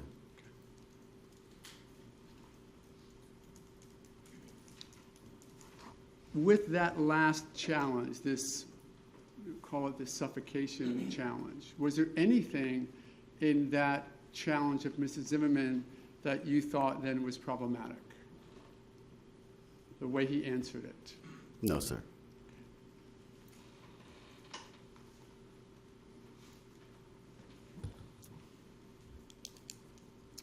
Now let's talk about the video where Mr. Zimmerman seems, maybe for the second time, to not notice Miss Lauer's number on the right-hand side, correct? Yes, sir. And as he's walking you through it, again, voluntarily doing what you wanted him to do, right? Yes, sir. He sort of looked over and he said, I didn't see anything here, correct? Yes, sir. And obviously, had he looked to his right, if he had been in that correct spot, and had he not been blocked by the tree that the jury has seen from another picture, then he might have seen or could have seen Miss Lauer's numbers, correct? Yes, sir. Would he have seen them if he had just started walking by and just got past Miss Lauer's, the front door right there? Is there any number on the side of that building? No, sir. Okay. So if I might carefully approach Your Honor again. Just so we're clear on, again, States 139. This is Miss Lauer's, and front door here. Number is sort of on this side. Yes, sir. So Facing the street. Right, facing out this way. Yes, sir.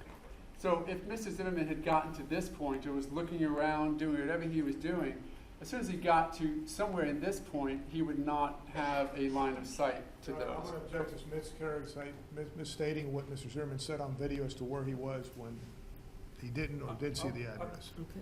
I'll clear that up. Rephrase your question. No one could see the numbers once you get past this, correct? Correct. And you do agree that Mrs. Zimmerman was trying to do the best he could to acknowledge what he was doing in the recreation, correct? By appearances, yes. Right? He seemed to be doing everything that he could to explain to you what he was doing? Yes, sir. As he was doing this, was it a situation where you just sort of letting him run with it, or were you asking him any questions along the way? I believe some questions were asked for Yeah. clarification. Sure. And when he said, as he's walking with Miss Lowers to the right of him, and he's sort of looking this way, the car is somewhere near where he said he parked his, right? From what I recall, yes. And you had the non-emergency call already known by the time you did the recreation, so you knew an idea of the series of events, correct? Yes, sir. You knew that he had said that I'd gotten out of the car about here, right? Yes, sir. And that he was walking down that road, or doing something, walking, running, jogging, whatever he was doing. He was ambulating down that pathway, correct? Yes, sir. That he sort of looked over and said, I couldn't see any numbers. And he looked to his left, correct? From what I recall, yes. Yeah, did anyone ever think at that point to go, excuse me, if you back up and look over this way, there's a number. Why didn't you look at that number? If it wasn't mentioned, no. We were, Did you ever do that afterwards? no. Did that seem, in the context of what he was trying to explain that happened to him that night, that ended up with what it ended up with, that that was some type of active deception to you? I didn't interpret it as such, no. Okay. I mean, it doesn't make a lot of sense in your mind that he couldn't remember the name of the street, correct? Correct. If you said there's only 3 there, correct? Correct. Did you, and you even questioned him about that, right? Yes, sir. But did that show to you to be some active deception on his part? The fact that he couldn't remember the 3 streets could have possibly, yes, it did raise flags and concerns. Okay. And did that lead to any concern? I mean, you addressed it in this confrontation interview, correct? Yes, sir. And you're okay with what he responded? That's all I could do is be okay with it. And that's Okay.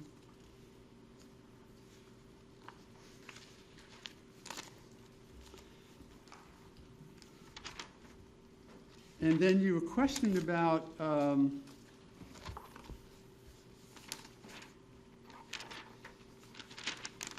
a number of things concerning the investigation. So I want to talk to you about some of those. okay.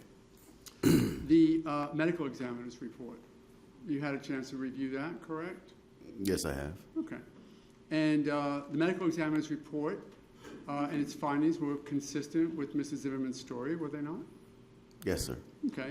As far as how he shot him, correct? Where he shot him? Yes, sir. And the distance between the muzzle of the gun and the clothing, correct? Yes, sir.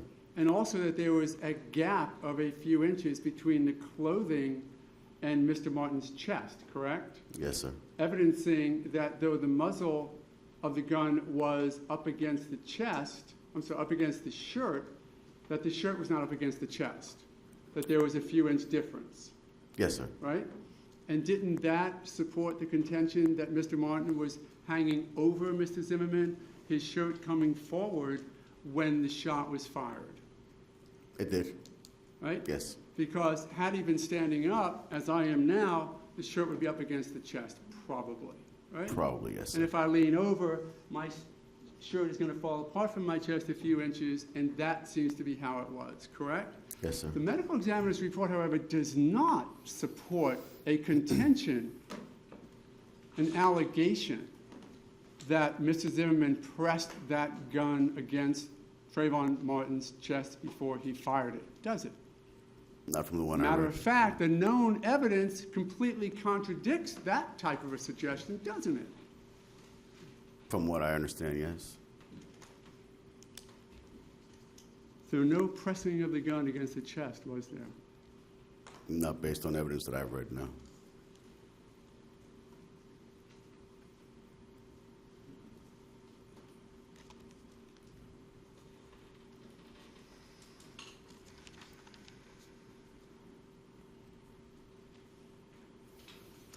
And you saw the 7-Eleven video since, right? Though I think Mr. De Leon just suggested you didn't have it then. You've certainly seen it since. I don't think I viewed the video itself. I think that was bought after I was, No, but have you seen it? I've seen stills, Okay. still photos. And the stills that you saw show Trayvon Martin in it Yes, sir. and show him the way he appeared that night? Yes, sir.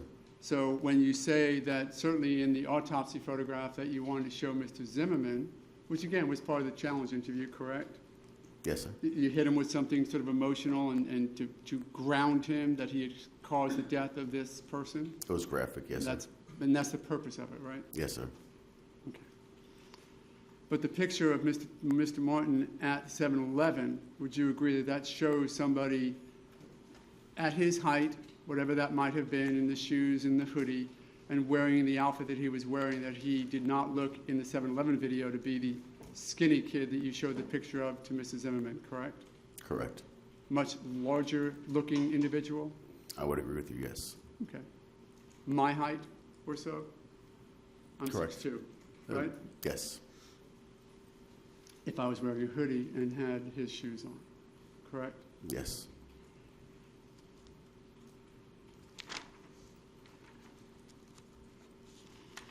So when you talk about relative size, although I think you said that Mrs. Zimmerman, not today, but back then, wouldn't come across as a skinny kid, correct? Correct. When you look at the actual height differential, there was quite a height differential, wasn't there? Yes, there was. And therefore a reach differential? Yes, sir. You know what that means, right? Yes, I do. What is that? The reach is measured arm to arm, sideways.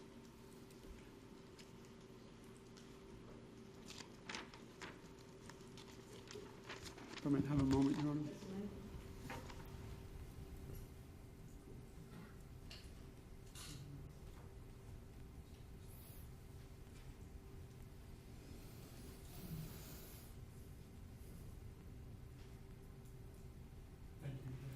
Thank you. Any redirect? Yes, Your Honor. Let's start at the very end. Would you agree that after somebody dies, they don't get taller? Excuse me, I'm sorry. Have you ever heard of when people die that they get taller? Oh, no, sir. So you're not disputing if the medical examiner were to say they measured him on a table that Trayvon Martin was only 5'11". You're not disputing that, are you? No, sir. I mean, you're not trying to tell the jury that after Trayvon Martin died, he grew to be 6'2", No, are sir. you? No. I mean, have you ever heard of that? Somebody dying and growing taller? No, sir. Okay. And by the way, Mr. O'Mara asked you, I want to make sure I understood your answer. Are you saying that in Seminole County, it's against the law for somebody to wear a hoodie at night? Objection, Your Honor. That is a mischaracterization of the evidence in my question. Okay, I think you need to rephrase it because you started. Are you saying that it's against the law for a person to wear a hoodie at night? No, sir. No, sir, I'm not. I believe in your investigation and your interview of the defendant that he had a phone, correct, that night? The When defendant? when he observed the victim, Trayvon Martin? The defendant had a cell phone, Yes, he right? did, yes. You didn't find any evidence that the defendant, when he's claiming he's seen the suspicious activity, videotaped or photographed the suspicious activity that he claims the victim was doing. Let me object, Your Was there Honor. any evidence of that? Just a second, what's the objection? Outside the scope of recross, unless we're opening up that new area. No, overruled, it's not opening it up. You were asked about videos, right? Was there any evidence to indicate that when the defendant claimed that the victim was committing a crime or was about to commit a crime, that he videotaped it since he had a phone with the ability to videotape or take photographs. Did he ever do that? No, sir. You were asked about this item that was found behind some bushes. Isn't it true that was part of an awning that Mr. Manalo had there? As part of his house, yeah. Right? There was Awning, no yes, evidence sir. to indicate that was used as a tool or a Slim Jim or anything like that. None whatsoever.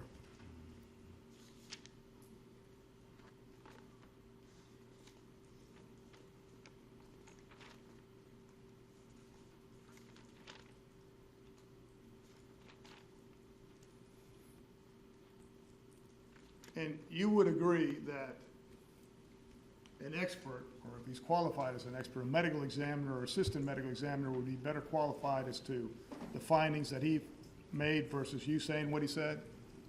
Yes, sir. You would defer to a medical examiner, would you not? Absolutely.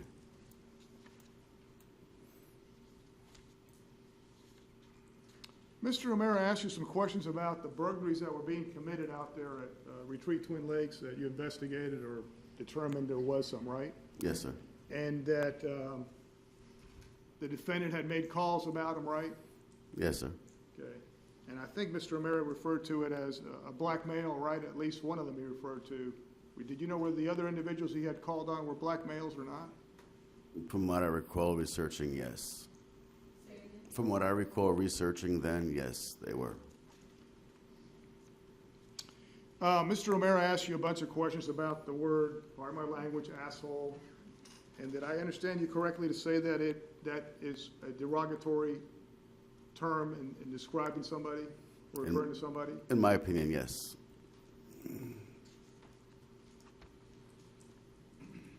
And Mr. O'Mara asked you about the words that the defendant uttered on February 26th at around 7:10 before he followed the victim. Do you recall him specifically under his breath saying, pardon my language, these fucking punks? Do you recall that's the way he uttered it? Yes, sir. Okay. Now, you read any comics? Never what? Do you read any comics? Comics. Comics? No? No, I You know how they don't. have a little caption where they have like a little bubble because they kind of what the person's thinking? Yes, sir. Okay. At the time he got out of the car and was getting out of the car, defendant said the words, these fucking punks, pardon my language, right? Yes, sir. And then he followed Trayvon Martin, correct? Yes, sir.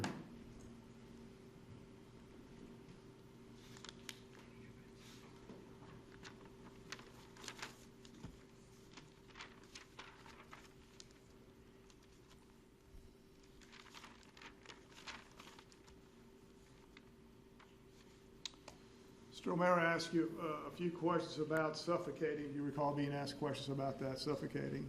Yes, sir. Now, a defendant claims that the victim was suffocating him, correct? Yes, sir. Okay. Did you find any evidence of blood on the victim's hands? None that I'm aware of. No, sir. And there was evidence that the defendant was bleeding, especially on his mouth, right here on his mustache. He had some, right under his nose, he had some blood, correct? Yes, sir.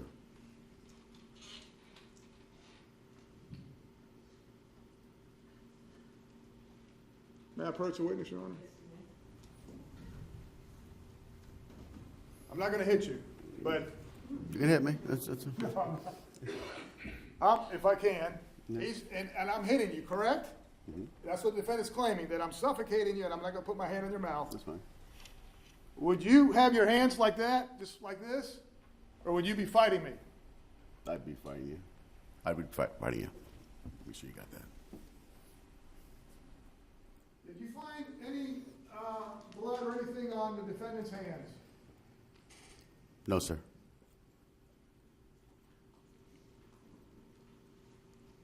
You were also asked about the witnesses and stuff. And if I may approach the witness again. State Exhibit 140, Mr. O'Mara showed you this. You recall this? And he asked you in terms of assuming it, and I apologize, he may have actually shown you 139. I apologize. Let me take both up so that.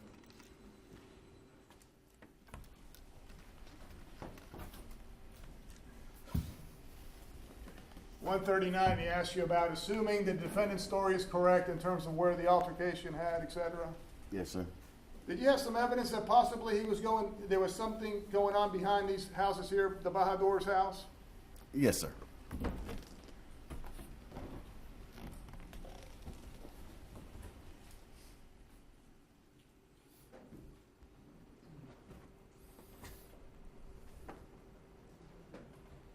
You were asked about the hoodie at the 7-Eleven.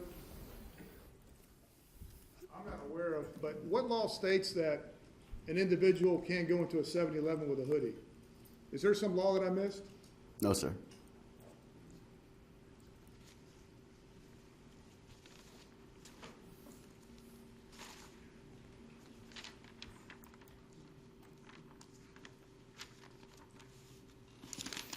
I have no idea.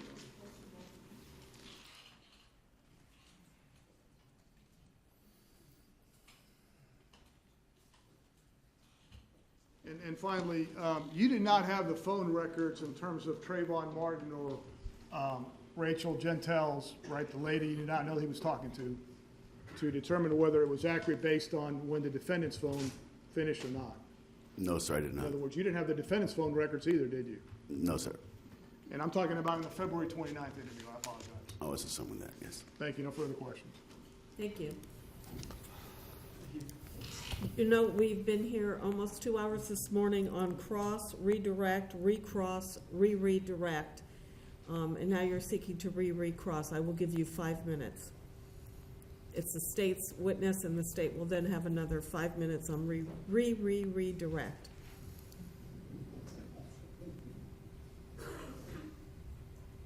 Sorry, Your Honor, there's just new areas gone into it, I have to address them. Well, you have 5 minutes I will take it. for your Hopefully less. recross. Yes, Your Honor.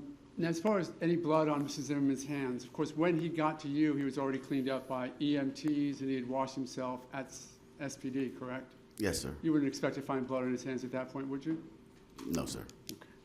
And when the suggestion is, why didn't Trayvon Martin have blood on his hands, is blood susceptible to gravity as well? Like Yes, sir, other it things? is. So if he gets smashed in the nose and is thrown on the ground, which way is the blood going? Towards the ground and And back down his throat? back down his throat, or Right. And only when he stands up is it going to start coming out of his nostrils? yes, sir. Which is after he's no longer being mounted by Trayvon Martin? Typically, yes, sir. Okay, so break my nose, put me on the ground, my blood's going backwards into my throat, right? Theoretically, yes. And would not be available to be on Trayvon Martin's hands at that point because there was no blood outside the nose, correct? Correct. And I'm not going to approach you like he did, but basically, first of all, let's use the left. If he's holding him down, could that be literally momentary, that he's holding him down and that Mrs. Zimmerman is trying to get back up? Yes, sir. And could the attempt to suffocate literally be momentary as well? Yes, sir. Could it even be a sleeve or an arm or a palm or anything that could have given Mr. Zimmerman that impression? Yes, sir.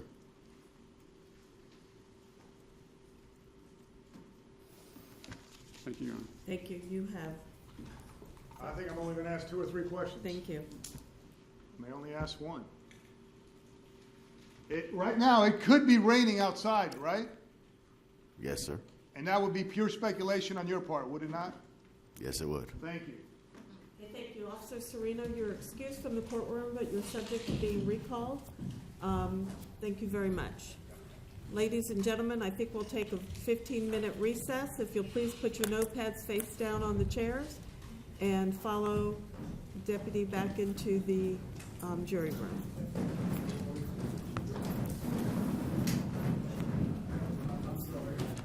As they walk out, you didn't release him from the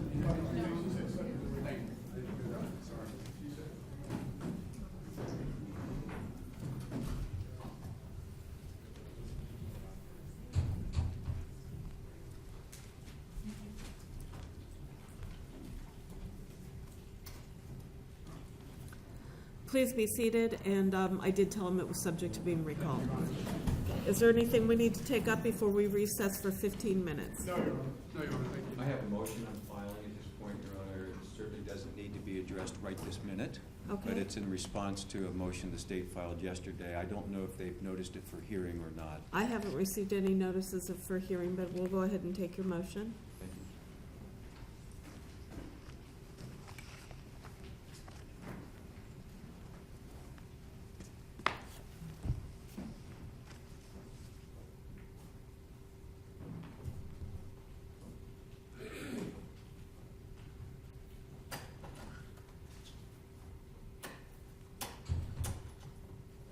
We'll be in recess.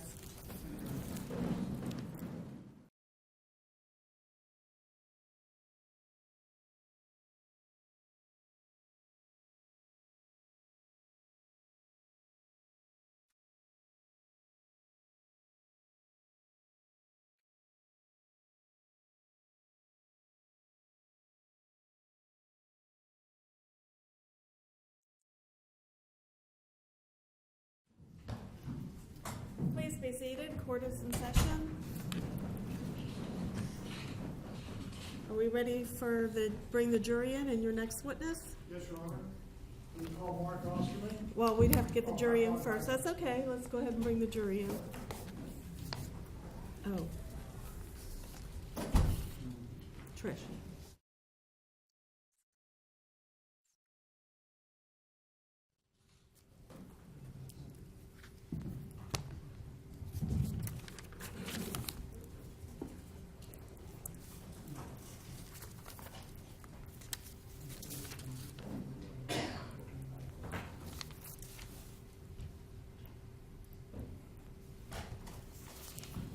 Jury's present, Your Honor.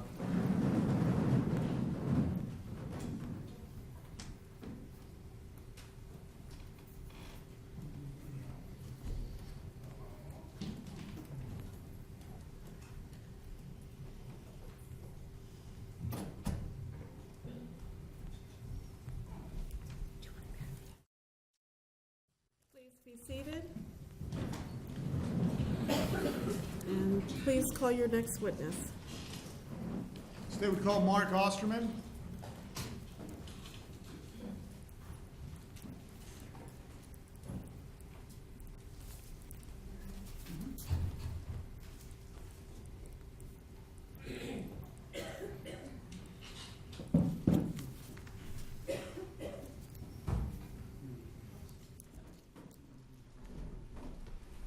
Raise your right hand, please. Do you solemnly swear or affirm that your testimony in these proceedings will be the truth, the whole truth, and nothing but the truth, so help you God? Yes, I do. Thank you.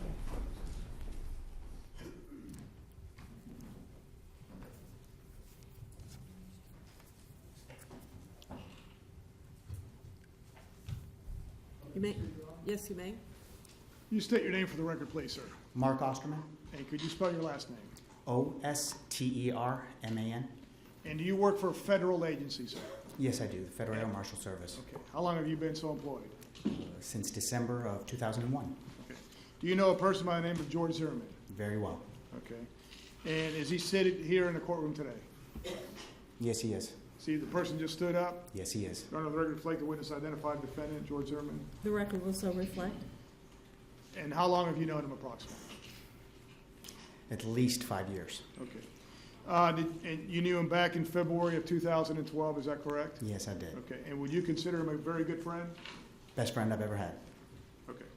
I want to draw your attention to February 26th, February 27th, the evening of February 26th, 27th. Did you get a call and you end up responding to the retreat at Twin Lakes? I did. And did you meet the defendant's wife, Shelley Zimmerman, there?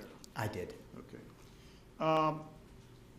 Later the following morning, early morning of the 27th, did you come into contact with the defendant, George Zimmerman? Yes, I did. Okay. And did you transport him somewhere with his wife, Shelley Zimmerman? I did. Okay. Did he make some statements to you regarding what he alleged happened regarding the shooting he was involved in? Yes, he did. Okay. And did he specifically state that that Sunday night, the 26th, he was going shopping at Target? The Correct. object, Your Honor, leading. Okay. If you could, tell us what the defendant told you, and let me set the setting if I could. You were with yourself, and I believe you were driving, is that correct? I drove myself. Okay. You I referring apologize. before? I believe I got to rephrase the question. Right. I apologize. Confused on my part. When Mr. Zimmerman, the defendant, was telling you something about what happened, he was in the car with you, is that correct? That is correct. And were you driving? I was. And was his wife, Shelley Zimmerman, in the car with you and him? She was. Okay. And did he make some statements regarding what had happened regarding the shooting? He did. Okay, if you could tell us what the defendant said regarding what he alleged happened. George said that on that Sunday night, he had left his home, as he did every Sunday night, to get lunches for the week. And as he was going to go to Super Target, which is really, really close to his home, he was going to, he just drives out of his neighborhood, and I think it was dark that night. And on his way there is when he observed someone in a black hoodie and someone who was looking like someone he had not seen before. And he knew most of the people in his neighborhood.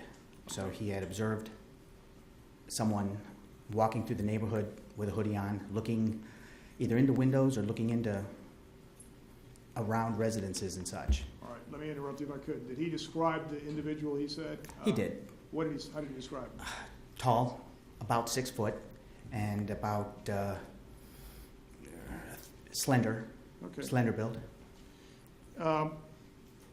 And he stated the person was doing something, you said?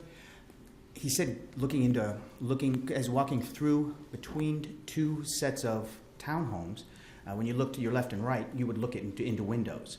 You wouldn't be in a position really to look into either the front door or such, but it was side windows. Yes, sir. Did he further describe the individual by race or ethnicity? Well, at that time, he knew that he was a black male. Okay. I apologize. I interrupted you. You said, what else did the defendant tell you regarding what happened? He said then when he realized that the person that was walking through the neighborhood was someone he didn't know, he didn't recognize, and someone who usually looks through a neighborhood while it's raining, it's suspicious, because a lot of times juveniles will walk through neighborhoods, or people who are suspicious will walk through neighborhoods while it's raining because you get less people walking around, walking their dogs, or just taking an evening walk. So someone who might want to be a little more suspicious, if they're acting suspicious, they'll do it when it's dark and when it's raining. And that might have been a trigger, he had said to me. Right. Okay. What I want to do is focus as best you can in terms of what you recall him saying as opposed to... I'm sorry. No, that's all right. Yeah, he said he observed what is now, we realize is Trayvon, walking between the two buildings. And then he came down and he observed him, thought it was suspicious, and that he was going to call the non-emergency number for the Sanford Police Department. Did he state that the individual that we're referring now as Trayvon Martin starts toward him and came under the light, and so he was using his phone? Correct. George was using his. I'm sorry. Did you mention George was using his phone or Trayvon? What did he say? I was never told by George that Trayvon was using his phone. I'm sorry, that he. George was. George, I apologize. Correct. George Okay. Zimmerman was using his phone. Correct. He dialed the non-emergency number, and he wanted to make sure that he called that line instead of the 911 line. Did he say the person you know now as the victim, Trayvon Martin, approached this car? Walked close at this point. Okay, what does he say about that, if you could? Walked down to the street, about where, because George had remained in his vehicle, and Trayvon had walked down, I guess down to the sidewalk area, walked a little further away, walked back a bit, and then George had, I believe, pulled into the front of their clubhouse and parked his vehicle there and waited for Sanford Police to arrive and Okay, does make he say, contact. I apologize, I interrupted you, sir. No, I'm sorry, just Okay, did he say that the person you now know is Trayvon Martin? When I say he, I'm talking about the defendant, George Zimmerman. right. That he walked up to the passenger side window and stood there for a moment, then goes to the front of the car, comes around to my window, my driver's side, then towards the rear of my car, then walks away? Yeah, it was walked around at the vehicle, very in a close proximity, and I think they looked at each other, George had said. Okay. Did he, the defendant, then say that at some point then he lost sight of the person you now know as Trayvon Martin? Yes, briefly.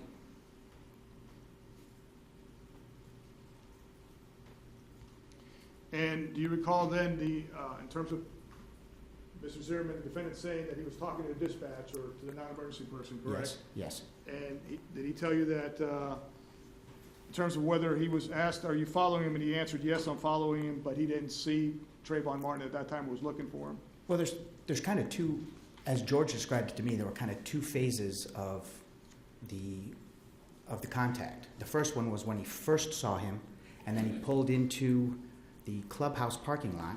And then the second one was when he reestablished contact with Trayvon, who walked down another side street that wasn't the main street around the circle.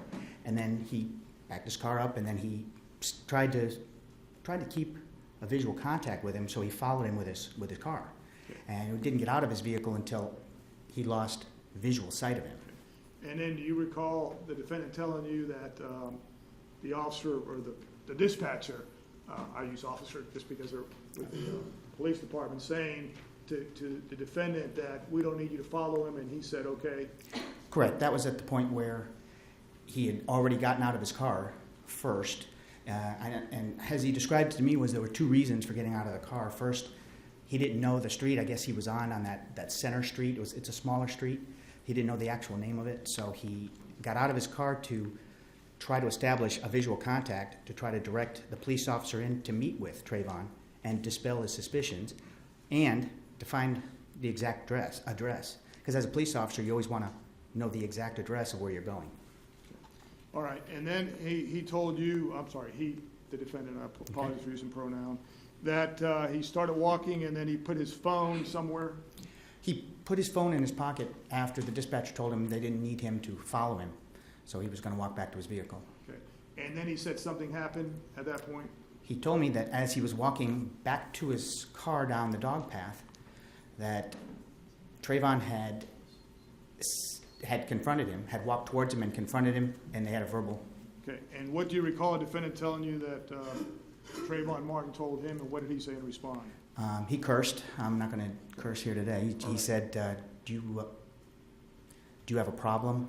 And then he used a curse word. All right, now, you wrote a book about this, right? I did. And you wrote a book and where you quoted what the defendant, George Zimmerman, told you, correct? Correct. And do you recall in that book writing, do you have a problem, that's what he said Trayvon Martin said? Right. Correct. Okay.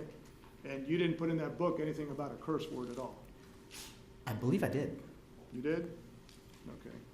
I believe I did. Do you have a problem? And then he used the initials MF. Okay.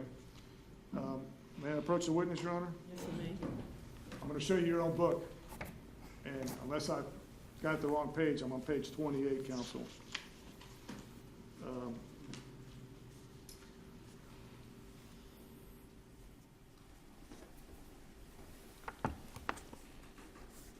Just to refresh your memory. Correct. Correct. And don't read from it, this Okay. is to refresh your memory. All right. Yeah, he had told me that, do you have a problem? And then the curse word, it was taken out of the book because it was pretty graphic. And I didn't wanna, Okay, so you on purpose you took it out? I think the publisher had Okay. asked that not be put in. Because you put on there, do you have a problem? And then Mr. Zimmerman, that you said, replied, no, I don't have a problem. Correct.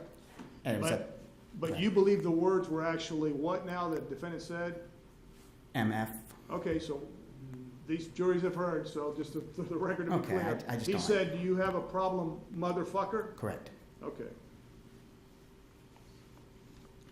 And then the defendant, Mr. Zimmerman, said in reply, no, I don't have a problem.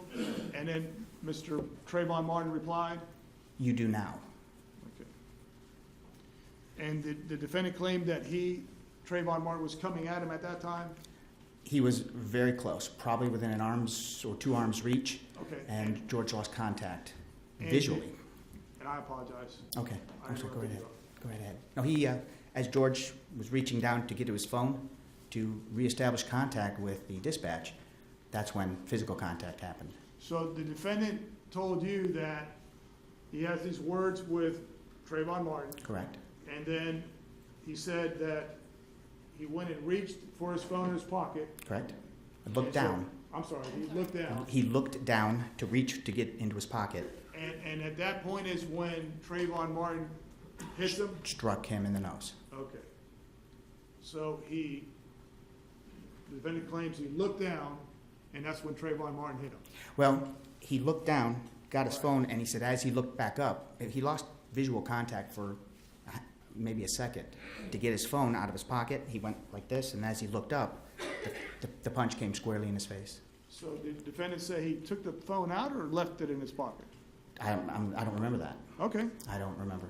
And then what did the defendant claim after he claims the victim hit him in the nose? He stumbled backwards and found himself on his back, Okay. partially on the grass, partially on the sidewalk. Did he say what the victim, Trayvon Martin, was doing at that point? He moved forward and got on top of him. Did he describe to you how he got on top of him? His knees were up somewhere near his chest or up near his armpits, Okay. and he was beginning to punch him. Okay, so the defendant is claiming that the victim straddled him, I guess? Correct. And his knees were up in his ribs and near his armpits, correct? Correct. And he began punching him. That's what George said. And I apologize, he began punching Trayvon Martin. Okay. Trayvon began punching George Zimmerman. I'm sorry, I got it backwards, sorry. The That's defendant's claiming he's on the ground, And Trayvon Martin is straddling was him. punching him, And- George. I'm sorry. I apologize, Mr. Osterman. I'm sorry. He said that he was on his back, and Trayvon Martin straddled him and began punching him in the face. But the way he described Trayvon Martin straddling the defendant, he claims that you said his knees were up to his ribcage or armpits, is that correct? Somewhere around there, correct. Yes, sir.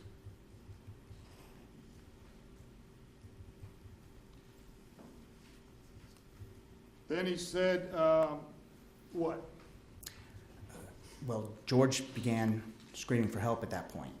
Did he say anything about the defendant grabbing his head and doing something with his head? Absolutely. Once he started screaming, George said Trayvon grabbed his head and started bashing his head on the concrete, which his upper half of his body was on the dog path. Right. In fact, I think you quoted Mr. Zimmerman, the defendant, saying that he was 8 inches from the grass, correct? About, as George was explaining it, this upper half of him, somewhere of this where it was still on the concrete, where the rest of his body was on the grass. And I think your quote is, I noticed that I'm about 8 inches away from the grass, correct? Correct. And then does Mr. Zimmerman, defendant, tell you that I try to maneuver the body just enough to get my head onto the grass? It was a squirm, he said. He said as he was squirming down towards the grass to keep his head from getting hit by the concrete, he says his jacket kind of remained still as you squirm. His jacket, since it wasn't buttoned, it stayed where it was, and his body moved towards the grass a little bit more. What else did he say about anybody seeing this or coming out? He said there were several people that came out, at least 2 that he saw that came out, and he directly screamed for help towards those people. So as he was screaming, it was more directed at someone. And did he say one of the individuals that came out was a man, and he yelled directly at him, and the man just went right back in? He stated he was going to call 911 and he wasn't going to get involved. And did he say then there was other individuals that saw this too, correct? Perhaps at least one other, for sure, that witnessed what was happening. It may have been the same person that had the flashlight that showed up later. I think you can refer, if you need to refresh your memory, on page 28 where you quoted Mr. Zimmerman. Did you not, at the very bottom of page 28 of your book? There were several people. I think you said 2 other men saw us out there and did nothing. Correct. Correct? I believe so. At least one other, maybe 2 others. And then he claimed that Mr. Martin, or Trayvon Martin, was still on top of him and took his hands and put it over his nose, correct? One hand was trying to cover his nose, one hand was trying to cover his mouth to keep him from screaming. Right. And I think you quoted Mr. Zimmerman as saying that Trayvon Martin put his hand, takes one of his hands and puts it over my nose and pinches it closed while his other hand goes over my mouth. It was described to me something like this, maybe a pinch, maybe not like that, but a pinch like that and a cover. So, in other words, Trayvon Martin is using one hand over his nose and then one hand over his mouth, correct? It's something to that effect.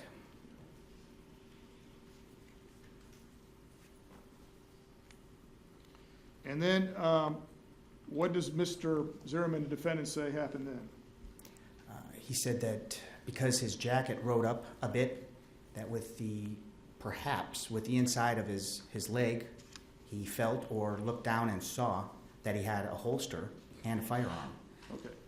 Before the defendant said that, did he say that he desperately got both of my hands around the guy's one wrist and took his hand off my mouth long enough for me to shout again for help? Right.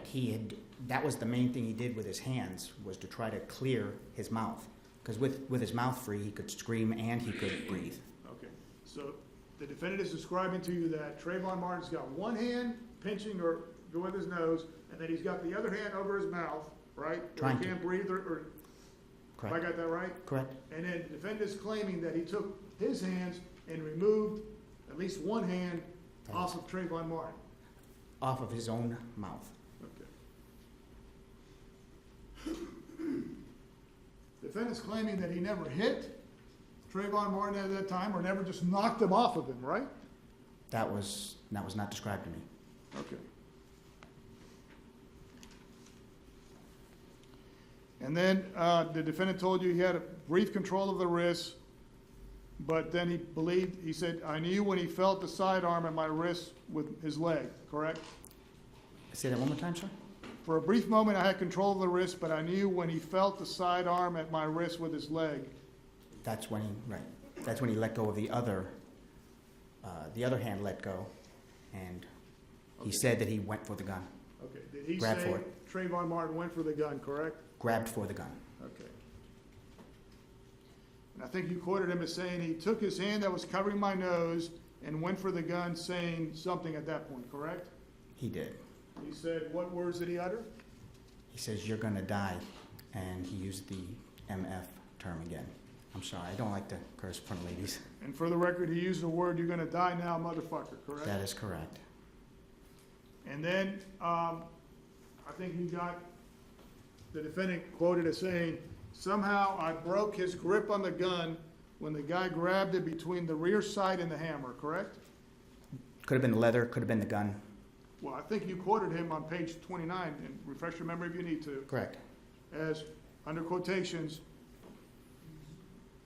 somehow I broke his grip on the gun when the guy grabbed it between the rear sight and the hammer, so. That's where the leather strap is, though. That's what holds the gun in. So the defendant is claiming that the victim actually grabbed the gun, That was my understanding, that he grabbed the gun. That would have been the only place that was available to grab. And then he said the defendant, managed to get the gun in his hand and raised it towards Trayvon Martin's chest and pulled the trigger, correct? Unfortunately, yes. And then he claims after he shot Trayvon Martin, that Trayvon Martin sat up and he heard him say, "You got it, okay, you got it," something like that. Correct. And then that Trayvon Martin pivoted 90 degrees and fell face forward onto the grass, and he scooted from under him. Correct. And the defendant claims he didn't know he shot him. He didn't know he struck him, correct. I'm sorry, struck him. Correct.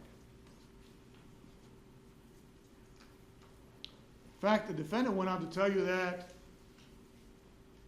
he thought Trayvon Martin, I know he wasn't calling him Trayvon Martin. I understand. I think he referred to him as the guy or whatever. Might try to get up again, so after putting his gun back in the holster, he jumped on top of Trayvon Martin and pinned him down, correct? Correct. And then he said a man approached him out of the darkness and First thought it was man the was police, not. correct? First man was not a police officer. The second was.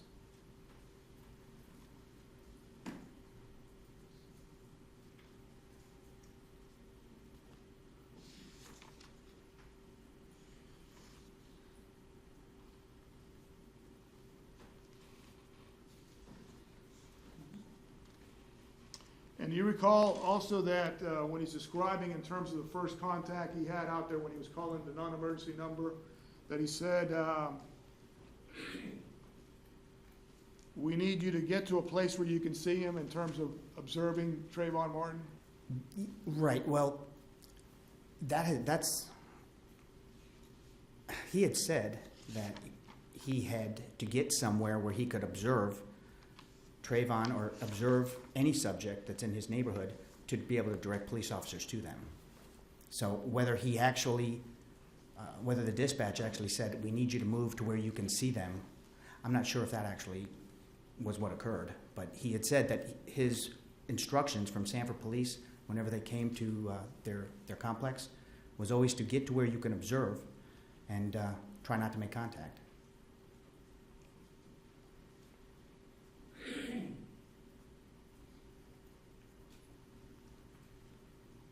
And he told you that the officer was almost there at the scene about 45 seconds or something, or the dispatcher's telling him that, correct? Well, I guess time is relative at that point, but yes, very, very shortly after. I'm saying, when he's talking, he's saying that the dispatcher's telling him the officer's almost there. He's Correct. within 45 seconds. Correct. And he told you that, and I'm going back now in terms of when the dispatcher, he tells you that he told the dispatcher to just have the officer meet me at the clubhouse, correct? That is correct. And that he put his phone in his pocket to turn around to head back to the car when the guy is there about 15 feet away from walking towards him, right? Correct. So he's saying that Trayvon Martin, I apologize, I'm using the name Trayvon Martin, but you know who I'm talking about. Correct. He's describing this person is 15 feet away and walking towards him, correct? Correct.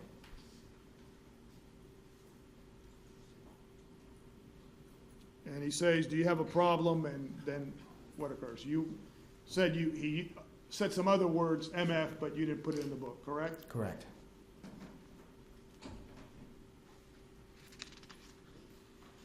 He also told you that when he managed to get his hand off of Trayvon Martin's hands off his mouth, that he had control of the wrist, correct?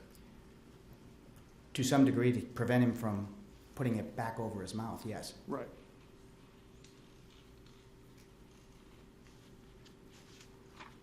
And he told you that the defendant managed to break the grip on the gun where the guy grabbed it between the rear side and the hammer, correct?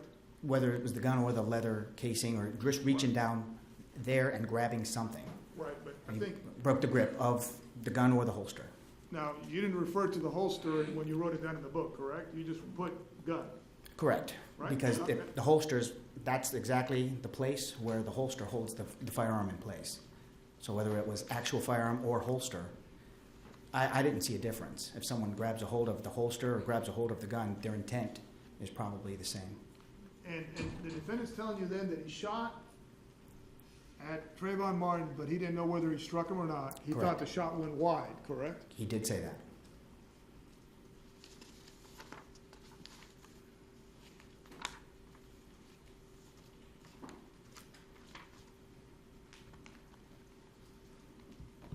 Let me have a moment, Your Honor.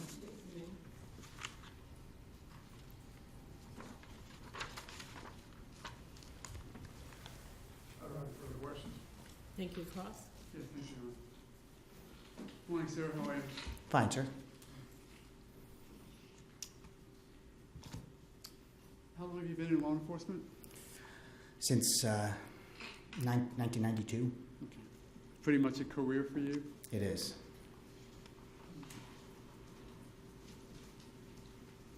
And you enjoy doing what you do? Very much. Did you get any college training or anything before going to the police academy? Well, not before the police academy. I had, right out of high school, I went into the Army. I was in the U.S. Army Infantry.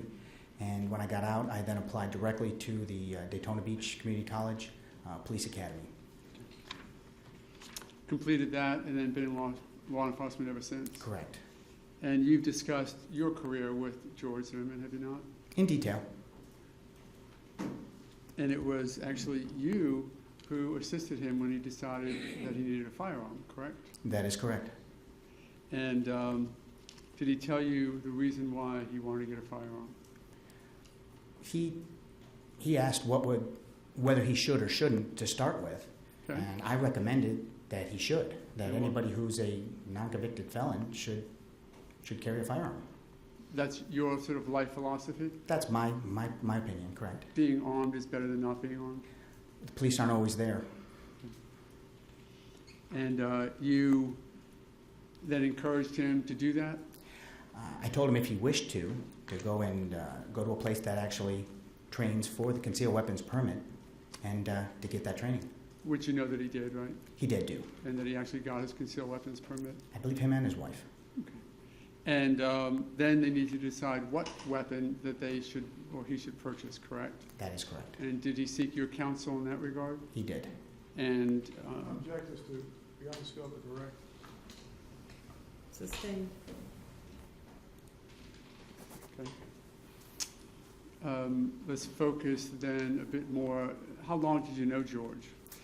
About 5 years. Oh, at that time, it was a little over, about 4 years at that time. Okay. And I think you said he's your best friend? Best one I've ever had. Would that affect in any way your testimony here today, that he's a good friend of yours? Well, not as far as the truth is. Okay.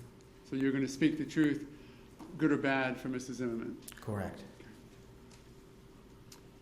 And as part of that friendship, you were contacted on the night that this event happened? I was. Okay. And offered your help, went and I guess helped Shelley, who was going through what she was going through, right? Near hysterical. She had called me she was visiting her father's home at the time when she received a call from a neighbor from Twin Lakes. And then she immediately called me. And both of us got into our vehicle and arrived at Twin Lakes about within 10 seconds of each other. And how upset was she? Indescribably hysterical. She had almost no information to go on because the neighbor, I guess, that called, they had to hang up. So she couldn't get further updates as to George's health or status or what he had. She was, I put my arm around her just to kind of keep her from blacking out, I guess. Because at that point, she had gotten a phone call from somebody who actually said that George was involved in a shooting, correct? She told me that she got a call that said George was involved in a shooting, in handcuffs, and bloody. So you arrive at the area, the complex where it happened, meet with Shelley. Correct. Did you see George at that point? We walked up to where the yellow crime scene tape was that was surrounding. It was a massive area that they had circled off, so we couldn't get very close to the actual scene itself. But inside the crime scene tape was a Sanford police officer car. In the back seat of the police officer car, Shelley and I saw someone who she more quickly identified as probably being George lean his head down and lay down from the back seat. And he supposedly he had laid straight down to where no one could see him. And did you have any contact with him at that point? None. Couldn't get anywhere close. Okay. Then at some point you went to Sanford Police Department, correct? Correct. I drove Shelley over to the Sanford Police Department and we waited in their lobby until he was released. Do you recall about how many hours you were there? Goodness. 2 or 3 a.m. Could have been even longer. What was his state of mind when you finally saw him at 2 or 3 o'clock in the morning? Stunned. He immediately attempted to reassure Shelley, who broke down again once she saw him. Once they got out of the elevator, she went into hysterics, kind of a breakdown, maybe not hysterics, but went into a sobbing breakdown. And he immediately tried to reassure her he was okay, and so he was more occupied with her than with anything else. But he had a stunned look on his face. And when you say stunned, tell us. Wide-eyed, just kind of a little bit detached, perhaps from maybe not realizing he had just gone through a traumatic event. Odd to describe, very, very difficult to describe it. Let's talk about, obviously, as a good friend for him for the 5 years prior, or 4 years prior, you've known him, correct? Oh, yes. And then tell the jury, if you would, how he was that night compared to the George Zimmerman you knew most other days. That's what I was using to base my observation on, was a more wide-eyed stare, again, once he saw Shelley, he focused more on making sure she was reassured and that letting her know that he's okay, he doesn't have anything fatal or anything going on with him. He's all right. And she immediately started to observe. Once she got out of her shock at seeing George, she then started kind of looking at his injuries, and I guess she kind of went into nurse mode at that point because she was a nursing student. And again, how is George presenting himself to you? Detached. It's hard to describe. Well, is detached different from the way he normally is? Oh, vastly. So when you say detached, what do you mean? I would say probably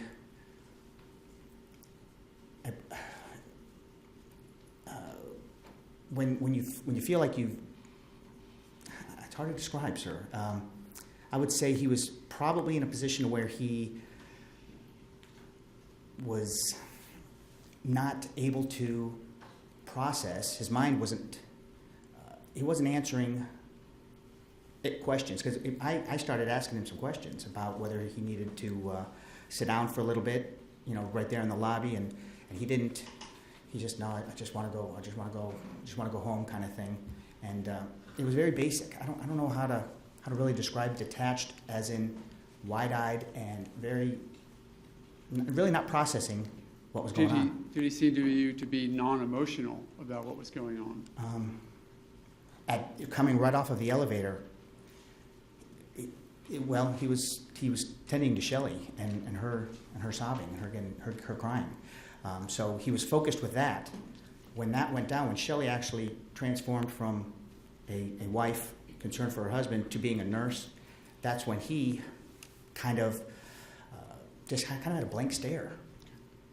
And then at some point you guys got in the car, correct? Went to my vehicle, correct. And then let's talk about the conversations that he did have with you. So right. Give us the setting, if you would, as to how this conversation that at some point in the future you relayed okay. As far as your direct examination. So sort of give us the setting for what happened. Okay. We get into my vehicle. Both Shelley and George got into the back seat. I had a four-door vehicle. They both got in the back seat, and Shelley is trying to put an assessment on the injuries that were to George's nose, the back of his head, and he had a swelling on his left side of his head. It was about the size of your fist. It was a swollen area, not really a goose egg, not as pronounced as that, but it was a very big swollen area. I'm sorry, and with his head being his hair being closely cropped like mine, you could see it very well. I guess if he had a lot more hair, he would not have been able to see it as well. But she started tending to that, stating that we needed to get ice on it and such. And when we got stating that she needed to get ice on that part of the swelling, and on the drive from the Sanford Police Department to my home, he explained from start to finish. It took about the whole time that we went from the Sanford Police Department to my home. He explained what had happened that night, because that was the first time we had known any details of anything. Now, as he was explaining it to you, was this sort of as a friend recounting to a friend, or were you acting in law enforcement mode or as friend mode? Well, my wife will tell you it's hard for me to get out of law enforcement mode sometimes, but I like to analyze everything I hear to make sure that it makes sense. But I would say part of it's friend also. Okay. So let's start off then, not to belabor too much with keeping in mind your direct testimony, but let's start with, he first told you he was on his way to Super Target? Correct. Did that seem usual or unusual to you? Every single Sunday like clockwork. And tell me what he said to you about him first noticing who later became known to all of us as Trayvon Martin. He observed Trayvon walking between two sets of townhomes and looking into, I believe there was a window to one where the light was on, and you could see that someone was looking into the window of a townhome. And it was about that time that Trayvon and George made eye contact with each other, and both aware of the other's presence. Okay. And in that initial contact, did he seem to you as though he was angry or anything like that with who this person was? No. George said that he wanted to make sure that he just got with non-emergency dispatch and had them send a police officer. And he told you he did that? Immediately. And of course, you know from your conversation with George that that entire conversation was recorded, correct? Yes, I do. And from your conversations with George, both about this night and other nights, George Zimmerman certainly knows that those phone calls are recorded, correct? Yes. So tell me then, again, he's explained to you that Trayvon Martin is now walking up and sort of near his vehicle at some point? Correct. Came walking from between the townhomes down to where the sidewalk or the road area was. And are you taking any notes at this point, or are you just listening to him download? I'm driving. Okay. So at some point, it became apparent to you that Mr. Zimmerman had stopped his car by the clubhouse, correct? Yes, he did. And that Trayvon Martin then came up towards his car, either looked in a window or walked partially around it? Very close, walked around it, very close. They made eye contact several more times, very aware of each other's presence. During this point, this sort of second eye contact, did George Zimmerman relate to you in any way that he was angry or anything about Trayvon Martin or this person who was there? No, not at all. And he further told you that he was still on the phone, of course, with non-emergency, right? He remained on, correct.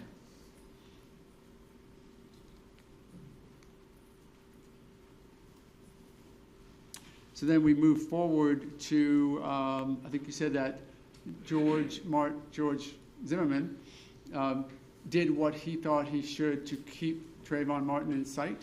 Correct. Is that pretty much the way? Tell me how he related that part to you, as best you can recall. Well, he said that he had heard from the Sanford police officers that showed up to the clubhouse to give instruction to neighborhood watch people was to always try to keep whatever subject that you're observing in sight. It makes it much easier for a law enforcement officer to show up and make contact with the subject if you're on the phone with dispatch during the whole process and you can actually see the subject. Did he relate to you that the non-emergency dispatcher had actually told him on a couple of occasions, tell me what he's doing now or let me know if he's doing anything else? He told me what he was doing. He didn't tell me that the dispatcher had said certain things. Okay. So basically, George Zimmerman, as he's telling you this story, is recounting to you actions, correction? Yes. Correct? Oh, yes. Not necessarily, I did this because of this reason, or I did this, and sort of superimposing the conversation he's having with the non-emergency onto your conversation. No, not at that time, no. Okay. He was just saying basically a rendition of what was going on. Correct. And just so the jury is clear, about how long was this conversation between George Zimmerman and you during this car ride? The drive from the Sanford Police Department to near the intersection of Reinhardt Road and Lake Mary Boulevard, which would have been about 14 minutes, 15 minutes. And during that time, were other things being discussed as well, like whatever Shelley was doing with him? She didn't interject at all. Okay. So during this conversation then, he's telling you that he's trying to keep an eye on Trayvon Martin however he can. That was his intent, Okay. was to keep him under observation. And at some point, well, tell me then, at some point did he say to you that I couldn't see him any longer, or that he lost sight of him? That is one of the reasons why he got out of the vehicle. And tell me how he related that to you? He said he went in between the sets of townhomes down a dog path, a walking path. When you say he, you mean Trayvon Martin? What? Right. He lost contact in the darkness in between the townhomes down that walking path, and then he got out of his vehicle it may have been at the time when someone was asking him, where's your exact location, because the officer was getting close. So as the police officer gets closer and closer to the actual scene, the dispatch likes to tell them exact street numbers so you can find your place exactly. Okay. So that's what he was looking for. George Zimmerman never told you during the entirety of this conversation that George Zimmerman ever went down the dog path, correct? He He did. He left his vehicle and he Walked down the path. Walked down the path, correct. Do you know this area that we're talking about? I do. Okay. And you know there's a path that goes straight through to Retreat View Circle? Correct. And then a right turn that goes off to the right? Correct. A T. Yes. And he had said to you that Trayvon Martin went down the T, correct? Perhaps, yes. That's what he Well- believes because the street beyond was lit better than the dog path was. So if Trayvon had gone all the way to Retreat View Circle, he would have seen him or his shadow, perhaps. Because he lost sight of him around the time where the T was, he said, I believe he made his turn down that dark dog path area that was not very well lit at all. And tell us the path, if you recall, that George Zimmerman told you he took as he was on the phone. He said he went straight to go through since he lost contact. He wanted to go straight through to get a house number of one Straight of the through, straight on the through path. straight through, not take the right to go down on the T, just to go straight through and find some kind of a house number because you want to make sure you get the exact house number because there was a lot of units there on Retreat View Circle. The exact house number would have brought the police officer faster. I believe that's what his intent was. And he told you that he was on his way back when the altercation began, correct? Correct. And that they said whatever they said to each other as you testified to.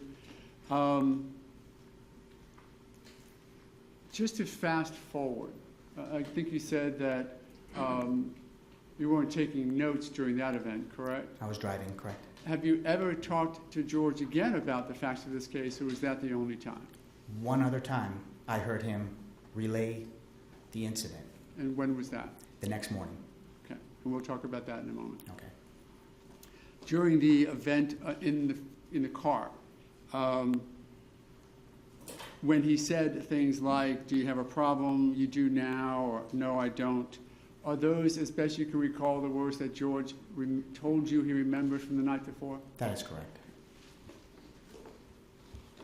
And talking about the actual mounting, when he said that Trayvon Martin had mounted him, I think he said that at one point he was straddling and the knees may have been up as high as the armpits. Is that correct? Could have been. The ribs area could have been as high as the armpits. Well, no, I'm just asking Yes. you, because what I would like to do is have you tell the jury, without presuming or suggesting ribs, armpits, hips, knees, whatever it might be, for right now, just recount, as best you recall, what George remembered of the event and what he told you.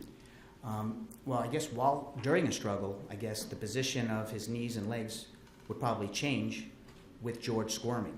So at one point, I believe they were around his ribs with George trying to squirm off of the sidewalk and onto the grass. I guess his knees came up a little higher, and that's very possible. Or the other way around, to where it was as he's squirming, once they get closer to the grass, in a fight, I guess, or in a scrap like that, it began at least here with the ribs, where the knees are somewhere in the ribs area. Was he consistent, however, that it was Trayvon Martin who had mounted on top of him? If it was Trayvon Was it? that did Yes. it? Oh, absolutely.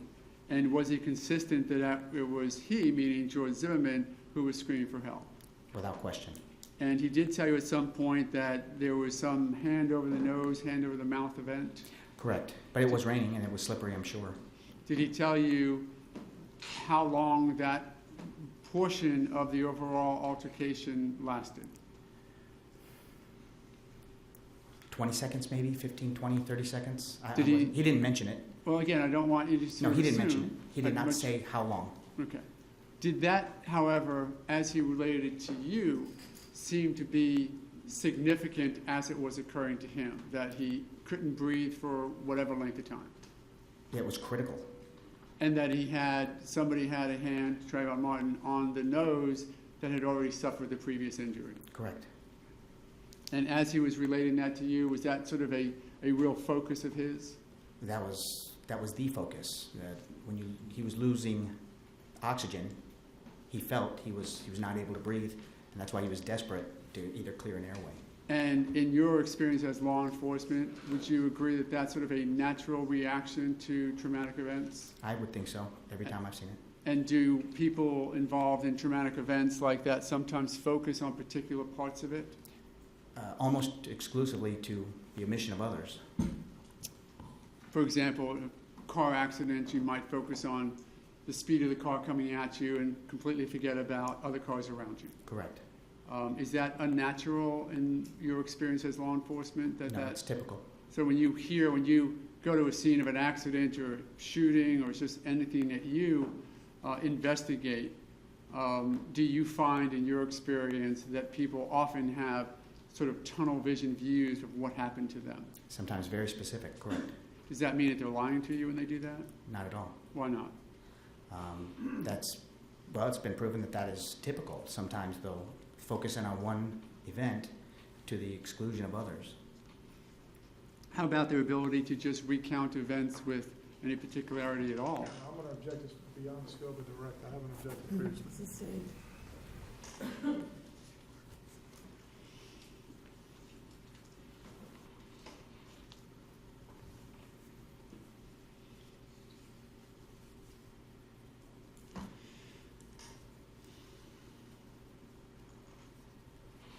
And then you testified concerning this whole event around the gun. Did you have a similar concern as to Mrs. Zimmerman's ability to recount those events to you? No. Okay. Tell me what he did say about having to grab his gun. He said that Trayvon had reached down and grabbed for the gun, whether it was on the leather holster or on the actual metal part itself. At the time, I didn't see a difference. I just thought that the intent was clear, and that's when he freed one of his hands and went and got the gun. He either broke contact or knocked somebody else's hand away, or Trayvon's hand away from him reaching for the gun or grabbing the gun, and then he drew it. Do you recall if he even told you that Trayvon Martin had touched the gun, or just that he was reaching for it? I thought he had said he had grabbed the gun. I've only heard the story twice, and whether it was grabbed the gun, grabbed for the gun, perhaps it was just the intent. But I believed he said he grabbed the gun.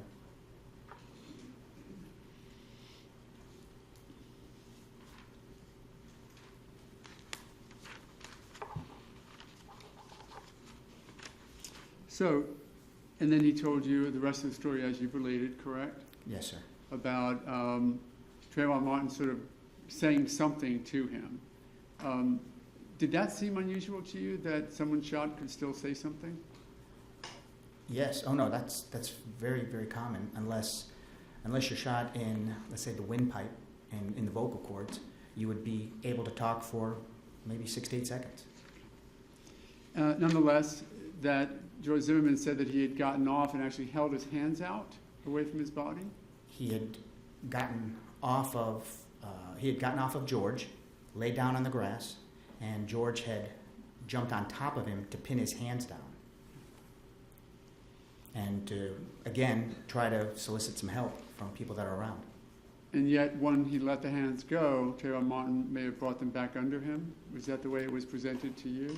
No. Speculation. Oh, yeah. I apologize, I withdraw that. Yeah, no. Did he even did George Zimmerman even know to talk to you about the fact that Trayvon Martin's hands were found back under his body? I did not know that fact. Okay. So he didn't seem to feel any need to explain that away to you, correct? Correct. So now let's talk about your recounting this. Well, you said that you heard a story again the next day. Next morning. Any differences in what we've talked about so far? None. Okay. And who was that discussed with or in front of? My wife and his wife, Shelley. And was it different in any context when it was being discussed then? George looked different. He was not as wide-eyed, and he did not appear to be as in shock the next morning. Now, let's fast forward. How many months until you decided to recount this in a book form?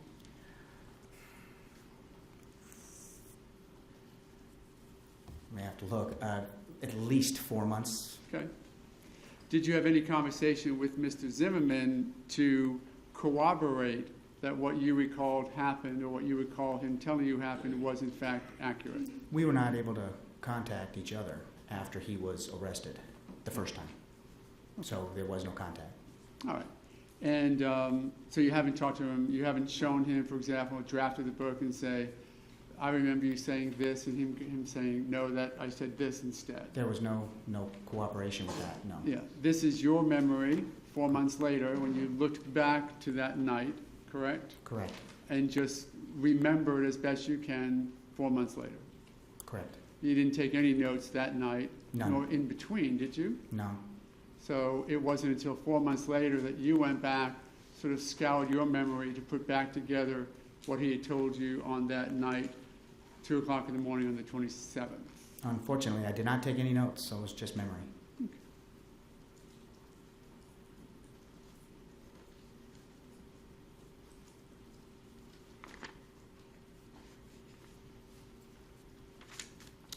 If you had any facts wrong that were conclusively proven wrong by forensic evidence, would you defer to the evidence rather than your memory of it? Without question. If, for example, he told you he shot once and there were 4 shots fired, and you had in your book that there was 1, but the forensic evidence supported 4, you would defer to that? I'd support that 100%.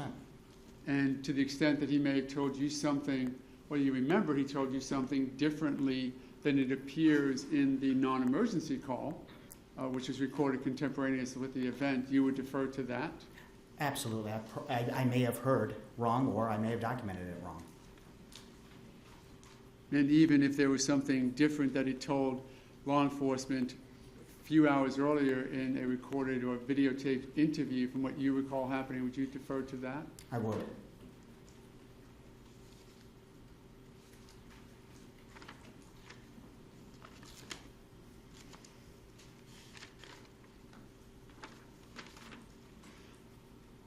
A moment, Your Honor.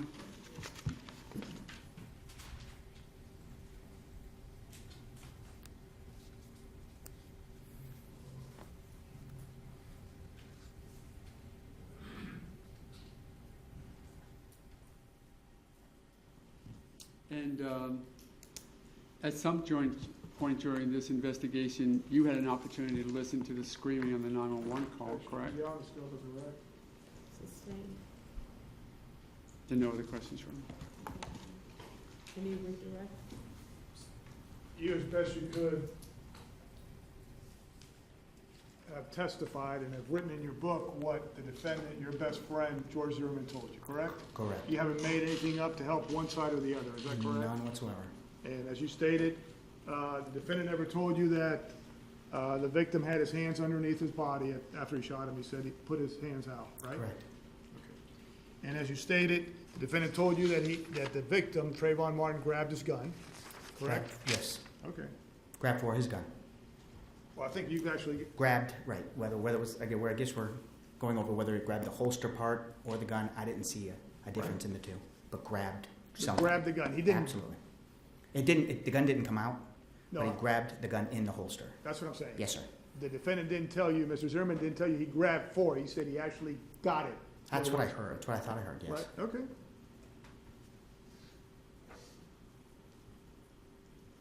Then he told you, I thought I shot wide, but he might get up, so I put my gun in my holster.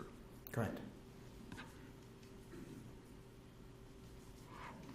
And he said he put the phone in his pocket, turned around to head back, and the guy was right there about 15 feet walking towards him. Correct.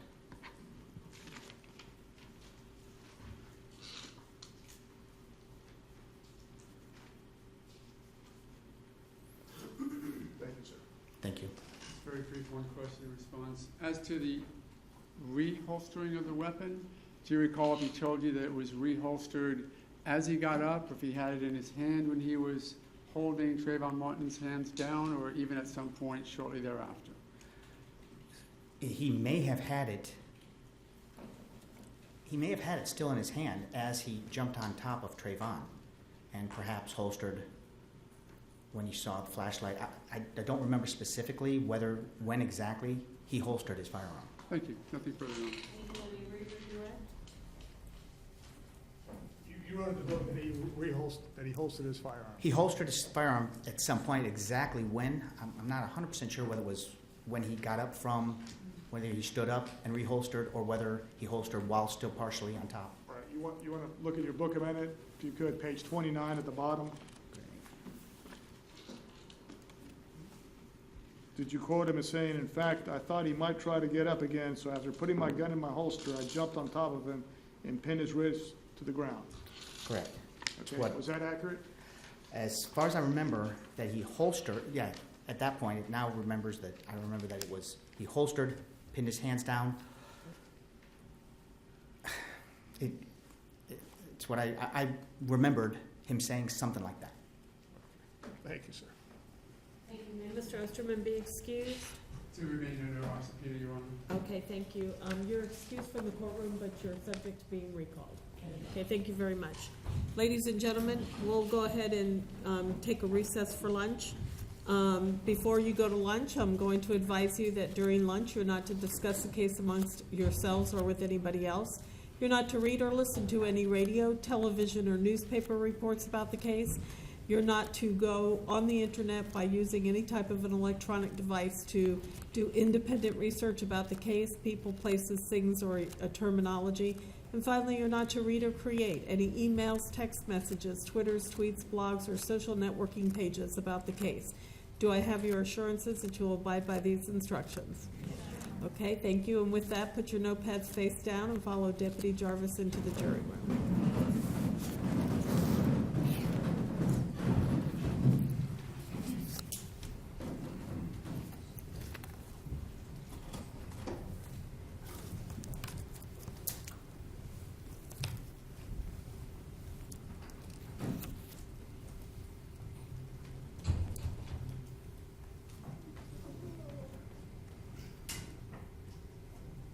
I didn't say what time we were going to come back, so it'll be 1:30. Anything we need to take up before we recess for lunch? No, Your Honor. Okay, thank you all very much. We'll be at recess till 1:30.